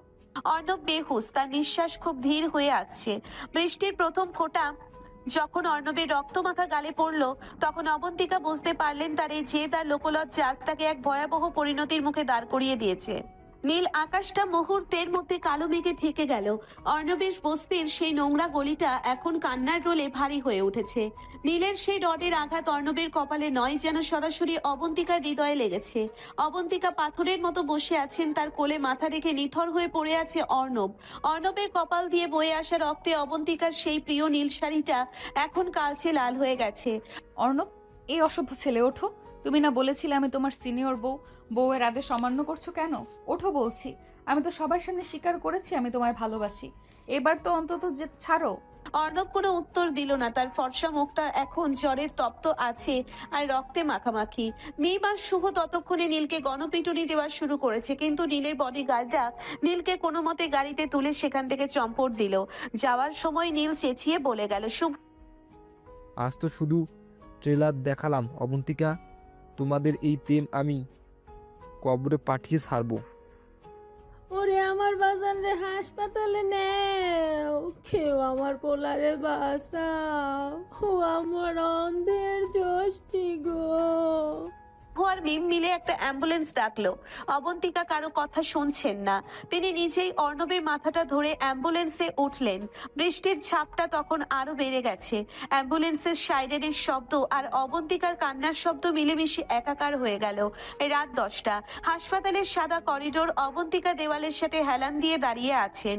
তার পরনের শাড়িটা শুকিয়ে খসখসে হয়ে গেছে। রক্তগুলো জমাট বেঁধে কালো ছোপ ছোপ দাগ তৈরি করেছে। ডাক্তাররা অর্ণবকে অপারেশন থিয়েটারে নিয়ে গেছেন। পাশে অর্ণবের মা মেঝেতে বসে তসবিহ পড়ছেন। রিয়া ছুটে এসে অবন্তিকাকে জড়িয়ে ধরলো। ওবো, কি অবস্থা তোর? তুই বাড়ি যা, কাকা কাকিমা তোকে খুঁজছে। নীল নাকি তোর বাবার কাছে সবসময় পাঠিয়ে দিয়েছে। বাবা আসুক বা পৃথিবীর রসাতলে যাক ক্রিয়া, আমার কিচ্ছু যায় আসে না। অর্ণব যদি আজ চোখ না খুলে তবে অবন্তিকা চৌধুরী কালকে সূর্য দেখবে না। আমায় বলেছিল ম্যাডাম, সিনিয়র বউ হলে তাকে শাসন করা কষ্টের। আজ ও আমায় শাসন করছে রিয়া। ওর এই নীরবতা দিয়ে আমায় মেরে ফেলছে। ঠিক তখনই ওটির দরজা খুলে ডাক্তার বেরিয়ে এলেন। অবন্তিকা পাগলের মতো ডাক্তারের কাছে ছুটে গেলেন। ডাক্তারবাবু, অর্ণব কেমন আছে? ও কথা বলছে না কেন? দেখুন, আঘাতটা বেশ গভীর, প্রচুর রক্তক্ষরণ হয়েছে, আর ওর আগে থেকে প্রচণ্ড জ্বর ছিল, যা পরিস্থিতিকে আরও জটিল করেছে। আগামী 24 ঘন্টা আমাদের পর্যবেক্ষণে রাখতে হবে। ও এখনো কোমায় আছে, আপনারা দোয়া করুন। পরের দিন ভোর। আইসিইউর কাছের দেওয়াল ভোরের প্রথম আলো যখন হাসপাতালের জানালা দিয়ে এসে পড়ল, অবন্তিকা তখনও আইসিইউর দরজায় দাঁড়িয়ে। তার চোখে ঘুম নেই, মুখে অন্ন নেই। ঠিক তখনই করিডোরে ভারী জুতোর শব্দ শোনা গেল। অবন্তিকা পেছনে ফিরে দেখলেন তার বাবা চৌধুরী সাহেব দাঁড়িয়ে আছেন। তার হাতে সেই ছবিগুলো যা নীল পাঠিয়েছিল। অবন্তিকা, তুমি কি পাগল হয়ে গেছো? এই একটা বস্তির ছেলের জন্য তুমি আমাদের বংশের মুখে পুড়িয়ে এখানে পড়ে আছো। নীল যা বলেছে তা কি সত্যি? তুমি সত্যিই কি এই ছোকরাটাকে বিয়ে করতে চাও? হ্যাঁ বাবা, সত্যি। নীল যা দেখিয়েছে সেটা কেবল ছবি, কিন্তু আমি যা অনুভব করি তা ভালোবাসা। অর্ণব গরিব হতে পারে, কিন্তু ও আমায় যেভাবে আগলে রাখে তোমার ওই বড়লোক নীল তা স্বপ্নেও পারবে না। আজ অর্ণব যদি এখানে শুয়ে থাকে তবে তার দায়ী আমি, আর ওর কিছু হলে আমি নিজেকে শেষ করে দেব। অবন্তিকা, মারো বাবা। অর্ণব কাল নীলের মার খেয়েছে আমার জন্য, আজ না হয় আমি তোমার মার খাই ওর জন্য। তাতে আমাদের ভালোবাসা আরো পবিত্র হবে। চৌধুরী সাহেব মেয়ের এই রূপ দেখে থমকে গেলেন। তিনি বুঝতে পারলেন তার জেদি মেয়েটা আজ সত্যিই কারোর কাছে হেরে গেছে। আইসিইউর ভেতরে দুপুর 12টা। ডাক্তাররা অনুমতি দিলে অবন্তিকা ভেতরে ঢুকলেন। অর্ণবের মাথায় সাদা ব্যান্ডেজ, নাকে অক্সিজেনের মাস্ক। অবন্তিকা ধীরে ধীরে অর্ণবের পাশে গিয়ে বসলেন। অর্ণবের সেই হাতটা ধরলেন, যে হাতটা কাল তার আঁচল টেনে ধরেছিল। এই যে মিস্টার জুনিয়র, অনেক তো হলো নাটক, এবার ওঠো। তুমি না বলেছিলে লাল শাড়িতে আমায় বউ বউ লাগে? দেখো, আমি কালকের ওই রক্তাক্ত শাড়িটা ছাড়িনি। আমি লাল রঙের শাড়ি পরে তোমার সামনে বসে থাকবো। শুধু তুমি একবার চোখ খোলো, আমায় বোর করো অর্ণব, আমাকে বিরক্ত করো। আমি কথা দিচ্ছি আর কখনো তোমায় গেট আউট বলবো না। হঠাৎ অবন্তিকা খেয়াল করলেন অর্ণবের আঙ্গুলগুলো সামান্য নড়ে উঠল। অক্সিজেনের মাস্কের ভেতর অর্ণবের নিঃশ্বাস যেন একটু দ্রুত হলো। অবন্তিকা অবাক হয়ে তাকিয়ে থাকলেন। অর্ণব খুব ধীরে ধীরে চোখ মেলল। চোখের দৃষ্টি ঝাপসা, কিন্তু সামনে অবন্তিকার মুখটা দেখতেই তার ঠোঁটের কোণে খুব ক্ষীণ একটা হাসি ফুটে উঠল। অর্ণব খুব দুর্বল স্বরে মাস্কের আড়াল থেকে বলল, ম্যাডাম। হ্যাঁ অর্ণব, আমি এখানে, আমি কোথাও যাইনি। আপনার শাড়িটা ছিঁড়ে গেছে নাকি ওই নীলের রক্ত লেগেছে? আমি ওরে মেরেই ফেলতাম, কিন্তু আপনার সম্মান। চুপ, একদম চুপ। তুমি কিচ্ছু করবে না, তুমি শুধু তাড়াতাড়ি সুস্থ হবে। তুমি জানো না কাল আমি কি বলেছি সবার সামনে? শুনেছি ম্যাডাম, আপনি বললেন আপনি আমায় ভালোবাসেন। নাকি আমি কি এখন স্বপ্ন দেখছি, নাকি মরার পরে স্বর্গে চলে আসলাম? তুমি মরে গেলে আমার কি হবে বাদর ছেলে? আমি তো তোমাকে বিয়ে করব বলেছি, আর অবন্তিকা চৌধুরী যা বলে তা করে দেখায়। তুমি সুস্থ হয়ে ওঠো, তারপর দেখাবো সিনিয়র বউয়ের শাসন কাকে বলে। অর্ণব অবন্তিকার হাতটা দুর্বলভাবে আঁকড়ে ধরল, তার চোখে এখন তৃপ্তির জল। হাসপাতালের বাইরে পুলিশ নিয়ে নীল আর চৌধুরী সাহেবের লোক এক অন্য ষড়যন্ত্রের জাল বুনছে। নীল অর্ণবের নামে খুনের চেষ্টার মামলা ঠুকে দিয়েছে। হাসপাতালের গেটে পুলিশ এসে দাঁড়ালো, তারা অর্ণবকে গ্রেপ্তার করতে চায়। হাসপাতালের কেবিনে তখন এক অদ্ভুত নিস্তব্ধতা। অর্ণব চোখ মেলেছে ঠিকই, কিন্তু তার শরীর এখনো ভীষণ দুর্বল। অবন্তিকা অর্ণবের হাত ধরে বসে আছেন। ঠিক সেই মুহূর্তে করিডোরে বুটের শব্দ শোনা গেল। পুলিশের দুজন অফিসার ভেতরে ঢুকলেন। পেছনে শয়তানের মতো হাসি নিয়ে দাঁড়িয়ে আছে নীল। আমরা অর্ণবকে গ্রেপ্তার করতে এসেছি। ওর নামে খুনের চেষ্টা এবং মারপিটের মামলা হয়েছে। হোয়াট? খুনের চেষ্টা? নীল ওকে লোহার রড দিয়ে মেরেছে, ও এখন মৃত্যুর সাথে পাঞ্জা লড়ছে, আর আপনারা ওকে গ্রেফতার করতে এসেছেন? আইন প্রমাণের উপর চলে অবন্তিকা। মকবুল চাচা আর কলেজের আরও কয়েকজন সাক্ষী দিয়েছে যে অর্ণবই আগে আমাকে আক্রমণ করছে। আমি তো আত্মরক্ষা করতে গিয়েছিলাম। আর ছবি তো তুমি আগেই দেখেছো। ও একজন শিক্ষিকার শ্লীলতাহানি করার চেষ্টা করছিল। অবন্তিকা বুঝতে পারলেন নীল পুরো প্রশাসনকে টাকা দিয়ে কিনে ফেলেছে। অর্ণব মাস্কের ভেতরে দিয়ে কিছু বলার চেষ্টা করছিল, কিন্তু তার সেই শক্তি নেই। পুলিশ যখন অর্ণবের হাতে হাতকড়া পরাতে গেল, তখন অবন্তিকা রুখে দাঁড়ালেন। হাত সরাবেন না, ও এখনো সুস্থ হয়নি। আর শোনো নীল, তুমি ভুলে গেছো আমি কার মেয়ে, আর এটাও ভুলে গেছো যে অবন্তিকা চৌধুরী ইকোনমিক্সের পাশাপাশি আইনের বইগুলোও খুব ভালো করে পড়েছে। আমি নিজেই অর্ণবের হয়ে কেস লড়বো। 3 দিন পর আদালত প্রাঙ্গণে অর্ণব কিছুটা সুস্থ হয়ে হুইল চেয়ারে করে আদালতে এসেছে। তার মাথায় তখনও ব্যান্ডেজ। একপাশে চৌধুরী সাহেব এবং নীল তাদের দামি উকিল নিয়ে দাঁড়িয়ে। অন্যদিকে অবন্তিকা আজ শিক্ষিকার রূপ ছেড়ে এক লড়াকু আইনজীবীর কালো কোট পরে দাঁড়িয়েছেন। কলেজের ছাত্রছাত্রীরা মিম, শুহরিয়া সবাই বাইরে স্লোগান দিচ্ছে। অর্ণবের মুক্তি চাই। ইউর অনার, আমার মক্কেল নীল সাহেবের কাছে অক্ষত প্রমাণ আছে। অর্ণব একজন সুবিধাবাদী ছাত্র যে তার শিক্ষককে ব্ল্যাকমেল করে আসছিল। এই যে সেই ছবিগুলো। ছবিগুলো দেখে আদালত কক্ষে গুঞ্জন শুরু হলো। অবন্তিকার বাবা লজ্জায় মাথা নিচু করে নিলেন। জজ সাহেব অবন্তিকার দিকে তাকিয়ে বললেন, মিস চৌধুরী, আপনার কিছু বলার আছে? ইওর অনার, ছবিগুলো সত্য, কিন্তু এর পেছনে গল্পটা নীল সাহেব আড়াল করেছেন। আমি আদালতে একজন সাক্ষীকে পেশ করতে চাই, কলেজের দারোয়ান মকবুল চাচা। মকবুল চাচা কাঁপতে কাঁপতে কাঠগড়ায় দাঁড়ালেন। নীল তার দিকে রক্তচক্ষু নিয়ে তাকালো, কিন্তু মকবুল চাচা আজ আর ভয় পেলেন না। হুজুর, আমারে মাফ করেন। নীল সাহেব আমারে টাকা দিয়া আর আমার পোলারে মাইরা ফেলার ভয় দেখাইয়া মিশা কথা বলাইছে। অর্ণব বাবা খারাপ না। এই দিন ছাদে বা ডাইনিং রুমে যা হয়েছে তা হেরা দুজনে অনিচ্ছাই করেছে। নীল সাহেব বড় দিয়া অর্ণবের মাথায় পাঠাইয়া দিছে। আমি নিজের চোখে দেখেছি। আদালত কক্ষে হইচই পড়ে গেল। অবন্তিকা পকেট থেকে একটা পেন ড্রাইভ বের করে জজ সাহেবের সামনে রাখলেন। ইওর অনার, এতে সেই ভিডিও আছে যা মিম আর শুভ লুকিয়ে রেকর্ড করেছিল যখন নীল অর্ণবের বস্তিতে গিয়ে তাকে মারছিল। এতে পরিষ্কার দেখা যাচ্ছে কে কাকে খুনের চেষ্টা করেছে। আর নীল যে শ্লীলতা হানির কথা বলছে, ইওর অনার, অর্ণব আমার শ্লীলতা হানি করেনি। ও আমার হবু স্বামী। আমরা রেজিস্ট্রি বিয়ের জন্য আবেদন করেছি। আদালতের বাইরে বিকেলবেলা আদালত অর্ণবকে বেকসুর খালাস দিল এবং নীলের বিরুদ্ধে তদন্তের নির্দেশ দিল। অর্ণব হুইল চেয়ার থেকে ওঠার চেষ্টা করতেই অবন্তিকা তাকে ধরে ফেললেন। ম্যাডাম, আপনি তো দেখছি সত্যি সত্যি আমার জন্য কালো কোট পরে যুদ্ধ শুরু করে দিলেন। সিনিয়র বউ যখন উকিল হয় তখন জুনিয়র বরের ভয় পাওয়ারই কথা। চুপ, একদম চুপ। এই যে তোমাকে বাঁচালাম, এটা কিন্তু এমনি এমনি নয়, এর সুদ সমেত উসুল করব আমি। চলো এখন বাড়ি। কোন বাড়ি ম্যাডাম? আমার সেই বস্তির ভাঙা ঘর? না, আজ থেকে তুমি আমার বাড়িতে থাকবে। আমার বাবার সামনে দাঁড়িয়ে তুমি আমাকে নিজের বউ দাবি করেছিলে না? এখন সেই দাবি পূরণ করার পালা। চৌধুরী ভিলা রাত 9টা। চৌধুরী সাহেব ড্রয়িং রুমে গুম হয়ে বসে আছেন। অবন্তিকা অর্ণবকে নিয়ে ভেতরে ঢুকলো। চৌধুরী সাহেব গর্জিয়ে উঠলেন, অবন্তিকা, তুমি এই ছেলেকে নিয়ে আমার ঘরে ঢোকার সাহস করলে কি করে? বাবা, আজও না থাকলে তোমার মেয়েটা হয়তো বেঁচে থাকতো না। নীল আমাকে বিয়ে করতে চেয়েছিল শুধু আমাদের সম্পত্তি আর আমাকে অপমান করার জন্য, কিন্তু অর্ণব আমাকে ভালোবেসেছে নিজের জীবন বাজি রেখে। তুমি কি চাও আমি সারা জীবন একা থাকি? চৌধুরী সাহেব অর্ণবের দিকে তাকালেন। অর্ণবের চোখে ভয় নেই, আছে এক বুক সম্মান। সে খুঁড়িয়ে খুঁড়িয়ে চৌধুরী সাহেবের সামনে গিয়ে তার পা ছুঁয়ে সালাম করলো। স্যার, আমি জানি আমার যোগ্যতা নেই আপনার মেয়ের পাশে দাঁড়ানোর, কিন্তু আমি কথা দিচ্ছি আপনার মেয়েকে আমি রানীর মতো রাখবো না, কারণ রানী হতে গেলে রাজপ্রাসাদ লাগে। আমি ওকে আমার কলিজার ভেতর রাখবো, যেখানে ও সারা জীবন শান্তিতে থাকবে। চৌধুরী সাহেব দীর্ঘশ্বাস ফেললেন, কিন্তু ঠিক তখনই বাইরে থেকে বিশাল এক শব্দ শোনা গেল। নীলের লোকেরা চৌধুরী ভিলার গেট ভেঙে ভেতরে ঢোকার চেষ্টা করছে। নীলের বাবা ট্রাস্টি বোর্ড থেকে পদত্যাগ করেছেন এবং নীল এখন মরণ কামড় দিতে এসেছে। নীল বাইরে থেকে মাইকে চিৎকার করে, চৌধুরী সাহেব, আপনার মেয়েকে আর ওই ভিখারিকে বের করে দিন, না হলে আজ পুরো বাড়ি আমি জ্বালিয়ে দেবো।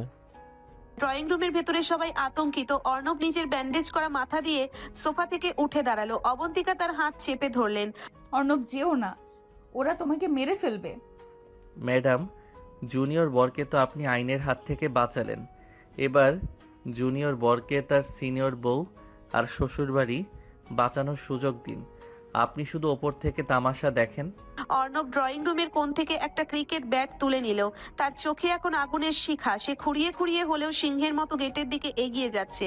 বাইরে তখন মুষলধারে বৃষ্টি শুরু হয়েছে। বিদ্যুতের চমকানিতে অর্ণবের মুখটা মাঝে মধ্যেই উজ্জ্বল হয়ে উঠছে। সে যখন গেটের কাছে পৌঁছলো, দেখলো নীল হাতে একটা পেট্রোল বোমা নিয়ে দাঁড়িয়ে আছে। নীলের চোখ দুটো নেশায় আর প্রতিহিংসায় রক্তবর্ণ হয়ে গেছে। কিরে ভিখারি, আদালত থেকে বেঁচে ফিরলি তো কি হয়েছে? আজ তোকে আর তোর এই শ্বশুর বাড়িকে আমি কয়লা বানিয়ে ছাড়বো। এই নে তোর উপহার। নীল পেট্রোল বোমাটা ছুটতে যাবে, ঠিক তখনই অর্ণব চিতার মতো লাফিয়ে গিয়ে গেটের রড বেয়ে ওপাশে চলে গেল। তার শরীরের সেলাইগুলো ছিঁড়ে রক্ত বের হতে শুরু করলো, কিন্তু সেদিন তার খেয়াল নেই। অর্ণব তার হাতের ব্যাট দিয়ে নীলের হাত থেকে বোমাটা ছিটকে ফেলে দিল। বোমাটা দূরে গিয়ে বিস্ফোরিত হলো, আর সেই আগুনে অন্ধকার গলিটা আলোকিত হয়ে উঠল। অর্ণব নীলের কলার ধরে, কিরে নীল, তোরে না বলছিলাম আমি পকেটে টাকা কম রাখলেও আত্মবিশ্বাসে কানায় কানায় পূর্ণ। আমার বউ আর আমার শ্বশুরের গায়ে আঁচড় কাটার আগে তোকে আমার লাশের উপর দিয়ে যেতে হবে। নীলের গুন্ডারা অর্ণবের ওপর ঝাঁপিয়ে পড়লো। অর্ণব একলা লড়ছে, তার শরীর থেকে রক্ত ঝরছে। বৃষ্টির জলে সেই রক্ত ধুয়ে যাচ্ছে। অবন্তিকা উপরের বারান্দা থেকে এই দৃশ্য দেখে আর স্থির থাকতে পারলেন না। তিনি দৌড়ে নিচে নেমে এলেন। তার পেছনে চৌধুরী সাহেব নিচে লাইসেন্স করা রিভলভার নিয়ে বেরিয়ে আসলেন। অর্ণব, সরে যাও ওখান থেকে। একটা গুন্ডা অর্ণবকে পেছন থেকে ছুরি মারতে যাচ্ছিল। ঠিক তখনই চৌধুরী সাহেব শূন্যে এক রাউন্ড গুলি ছুড়লেন। গুলির শব্দে চারপাশ নিস্তব্ধ হয়ে গেল। গুন্ডারা ভয়ে পিছিয়ে গেল।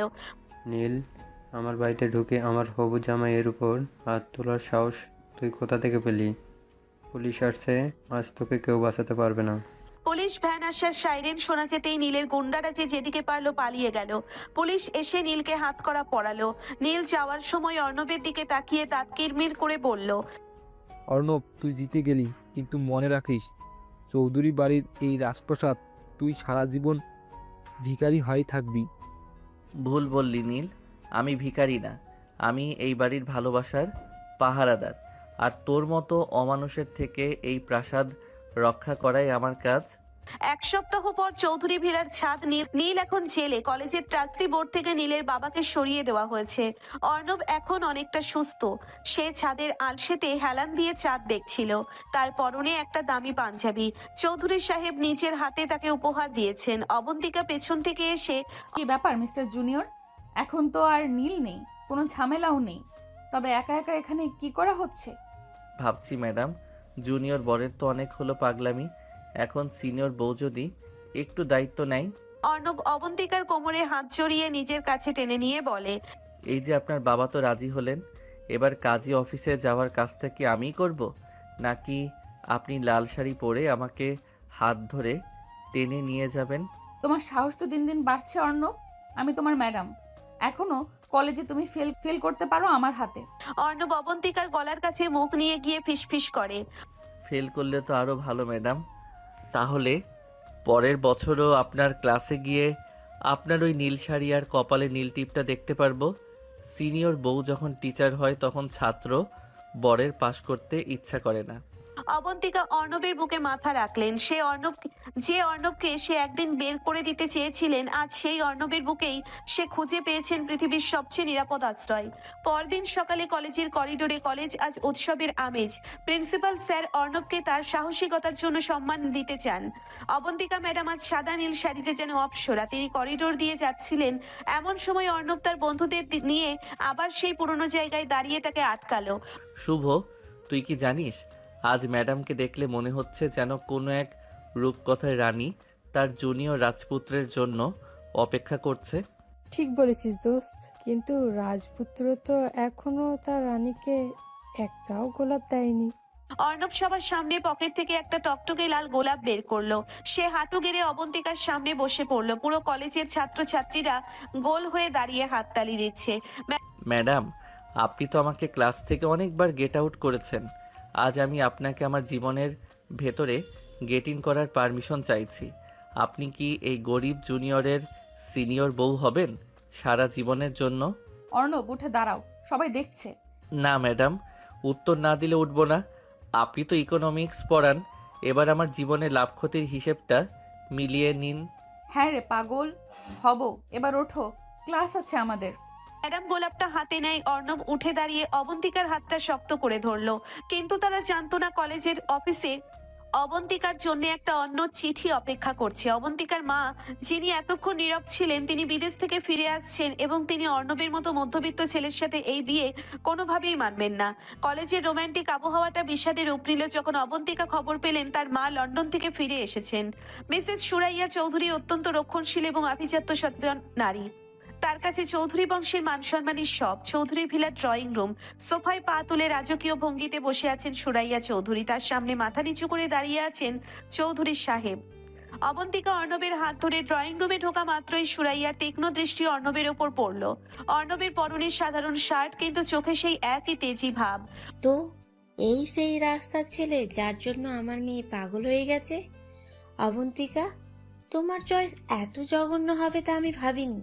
একটা 3 বছরের ছোট জুনিয়র স্টুডেন্ট যার পকেটে 2 পয়সা নেই, সে হবে চৌধুরী বাড়ির জামাই? মা, তুমি অর্ণবকে চেনো না? ও আমার প্রাণ বাঁচিয়েছে। আর ভালোবাসা কোনো ব্যাংক ব্যালেন্স দেখে হয় না। স্টপ ইট অবন্তিকা, আবেগ দিয়ে জীবন চলে না। আমি আসতেও নাকি এই বাড়িতে আস্তানা করেছে। শোনো হে ছোকরা, তোমাকে কত টাকা দিলে তুমি আমার মেয়ের জীবন থেকে চিরতরে সরে যাবে? 10 লাখ, 20 লাখ, বলো তোমার দাম কত? অর্ণব এতক্ষণ চুপচাপ কথাগুলো হজম করছিল। সুরাইয়ার কথা শুনে তার ঠোঁটে সেই পরিচিত বাঁকা হাসিটা ফুটে উঠল। সে এক পা এগিয়ে সুরাইয়ার একদম সামনে গিয়ে দাঁড়ালো। মিসেস চৌধুরী, দাম তো জিনিসের হয়, আর আমি কোনো পণ্য নই। আপনি যে টাকার গরম দেখাচ্ছেন, ওই টাকা দিয়ে আপনি দামি বিছানা কিনতে পারেন, কিন্তু শান্তি না। আর অবন্তিকা ম্যাডাম, অবন্তিকা আমার কাছে কোনো ডিল নয়, ও আমার বিশ্বাস। আপনার টাকা আপনার লকারেই থাকুক, আমার আত্মবিশ্বাসটাই আমার সবচেয়ে বড় সম্পত্তি।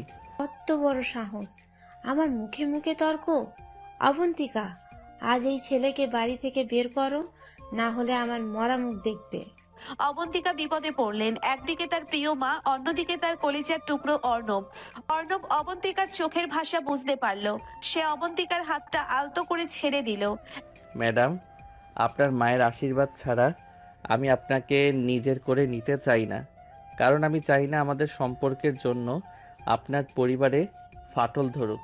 আমি আজ চলে যাচ্ছি, তবে মিসেস চৌধুরী মনে রাখবেন, আমি যেদিন আবার এই বাড়ির চৌকাঠে পা রাখবো, সেদিন আমি আপনার মেয়ের যোগ্য হয়ে ফিরব। 1 মাস পর অর্ণব কলেজ থেকে ড্রপ আউট করেনি, বরং সে দিনরাত এক করে পড়াশোনা আর পার্ট টাইম কাজ শুরু করলো। সে তার মেধাকে কাজে লাগিয়ে একটা নতুন স্টার্ট আপ আইডিয়া নিয়ে কাজ শুরু করলো। ইকোনমিক্সের ম্যাডামের কাছে শেখা থেরাপিগুলো সে আজকে প্র্যাকটিক্যাল লাইফে প্রয়োগ করছে। অন্যদিকে অবন্তিকার জীবনটা থমকে গেছে। সুরাইয়া চৌধুরী তাকে ঘরবন্দি করে রেখেছেন। কলেজের চাকরিটাও ছেড়ে দিতে বাধ্য করেছেন। অবন্তিকা জানালার পাশে বসে সারাদিন অর্ণবের দেওয়া সেই নীল ডায়েরিটা পড়ে। অর্ণব, তুমি কি আমায় ভুলে গেলে? মা তো নীলের বাবার এক বিজনেস পার্টনারের ছেলের সাথে আমার বিয়ে ঠিক করে ফেলেছে। তুমি কি আসবে না? একদিন বিকেলে একটা কর্পোরেট ইভেন্টে সুরাইয়া চৌধুরী তার ব্যবসায়িক প্রতিপত্তি জাহির করার জন্য একটি বড় ইভেন্টের আয়োজন করেছেন। সেখানেই তিনি অবন্তিকার বাগদানের ঘোষণা দেবেন। অবন্তিকা আজ লাল শাড়ি পরেছেন, কিন্তু তার চোখে সেই আগের উজ্জ্বলতা নেই। তার মনে হচ্ছে সে কোনো এক যান্ত্রিক পুতুল।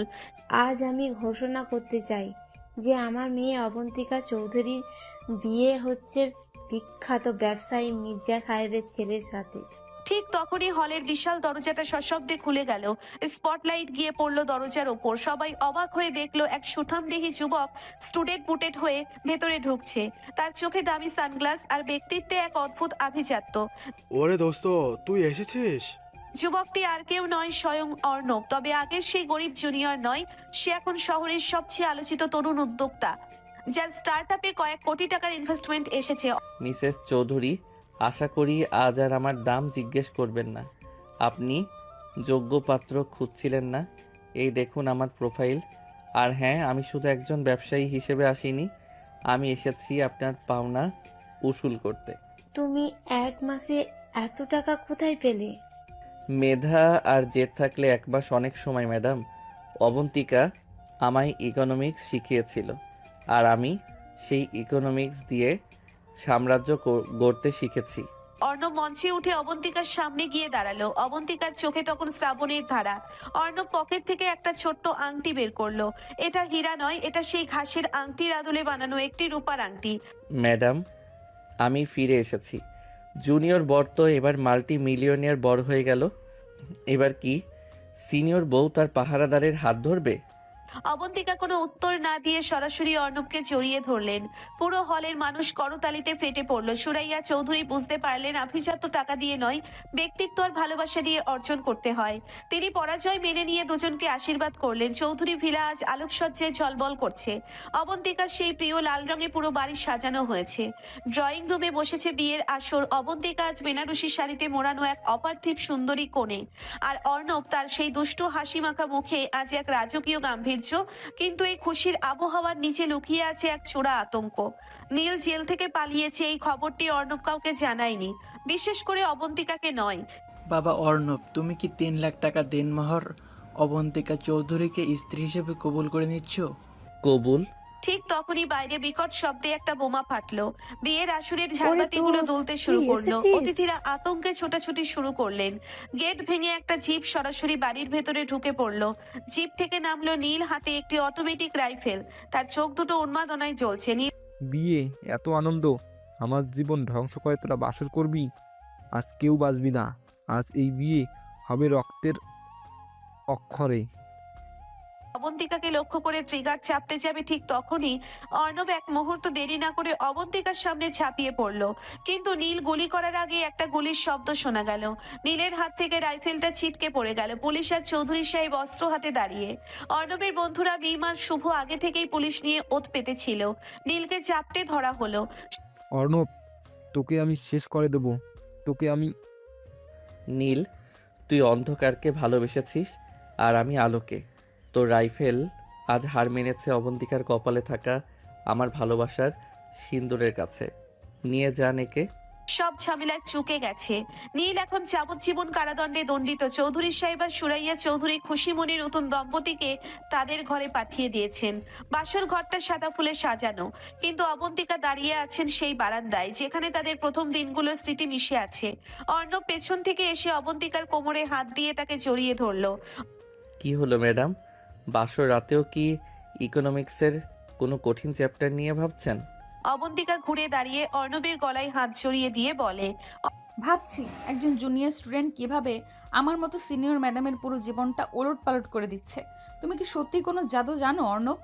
অর্ণব মৃদু হেসে অবন্তিকার কপালে চুমু খেয়ে বলে, জাদু নয় ম্যাডাম, ওটা ছিল জেদ, আপনাকে পাওয়ার জেদ। আপনি যখন ক্লাসে আমাকে গেট আউট বলেছিলেন, তখনই আমি ঠিক করেছিলাম আপনার মনের ভেতরে গেট ইন করব। আচ্ছা ম্যাডাম, এখন তো আমি আপনার ছাত্র নই, এখন কি আপনি আমাকে সেই শাস্তিটা দেবেন না যা এত বছর ধরে বকেয়া আছে? কিসের শাস্তি? অর্ণব অবন্তিকার কানের কাছে ফিসফিস করে বলে, ওই যে সিনিয়র বউ হিসেবে আপনার জুনিয়র বরকে শাসন করার। আজ কিন্তু আমি কোনো কথা শুনবো না। আজ কোনো ডিমান্ড আর সাপ্লাই কার্ভ কাজ করবে না। আজ শুধু ভালোবাসা চলবে। অর্ণব অবন্তিকাকে পাছা কোলা করে তুলে নিল। অবন্তিকা তার নতুন বরের বুকে মাথা রেখে এক অদ্ভুত শান্তি অনুভব করলেন। যে শিক্ষক ছাত্রের সম্পর্ক নিয়ে সমাজ একসময় ভ্রু কুঁচকে ছিল, আজ সেই সম্পর্ক এক পবিত্র পরিণয় রূপ নিয়েছে। 1 বছর পর কলেজের করিডোরে, কলেজের সেই পরিচিত করিডোর। অবন্তিকা ম্যাডাম আগের মতোই গটগট করে হেঁটে যাচ্ছেন, হাতে ফাইল। তবে আজ তার শাড়ির আঁচল সামলানোর জন্য অন্য কেউ নেই। হঠাৎ সিঁড়ির মুখে একটা ছোট বাচ্চা সাইকেল নিয়ে তাকে আটকালো। বাচ্চাটির গায়ে একটা ছোট শার্ট, ঠিক অর্ণবের মতো। অবন্তিকা অবাক হয়ে তাকিয়ে দেখলেন দূরে করিডোরের শেষ প্রান্তে অর্ণব দাঁড়িয়ে হাত নাড়ছে। সে এখন এই কলেজের অন্যতম দাতা এবং একজন সফল বিজনেসম্যান। শুভ, দেখো ম্যাডাম কিন্তু এখনো আমার ছেলেকে দেখেও রাগ কমায়নি। সিনিয়র ম্যাডামের মেজাজ তো আজীবন একই থাকবে। অর্ণব, তুমি আর শুধরাবে না। বাবা ছেলে মিলে আজ আবার শুরু করেছো। অর্ণব এগিয়ে এসে অবন্তিকার হাত ধরলো। কলেজের শত শত ছাত্রছাত্রীর সামনে তারা প্রমাণ করে দিল বয়স কেবল একটা সংখ্যা মাত্র, আর ভালোবাসা হলো সেই শক্তি যা সমস্ত বাধা ভেঙে জয়ী হয়। কলেজের করিডোরে আজ আর গেট আউট ধ্বনি শোনা যায় না। সেখানে এখন কেবল এক সুখী দম্পতির হাসির শব্দ প্রতিধ্বনিত হয়।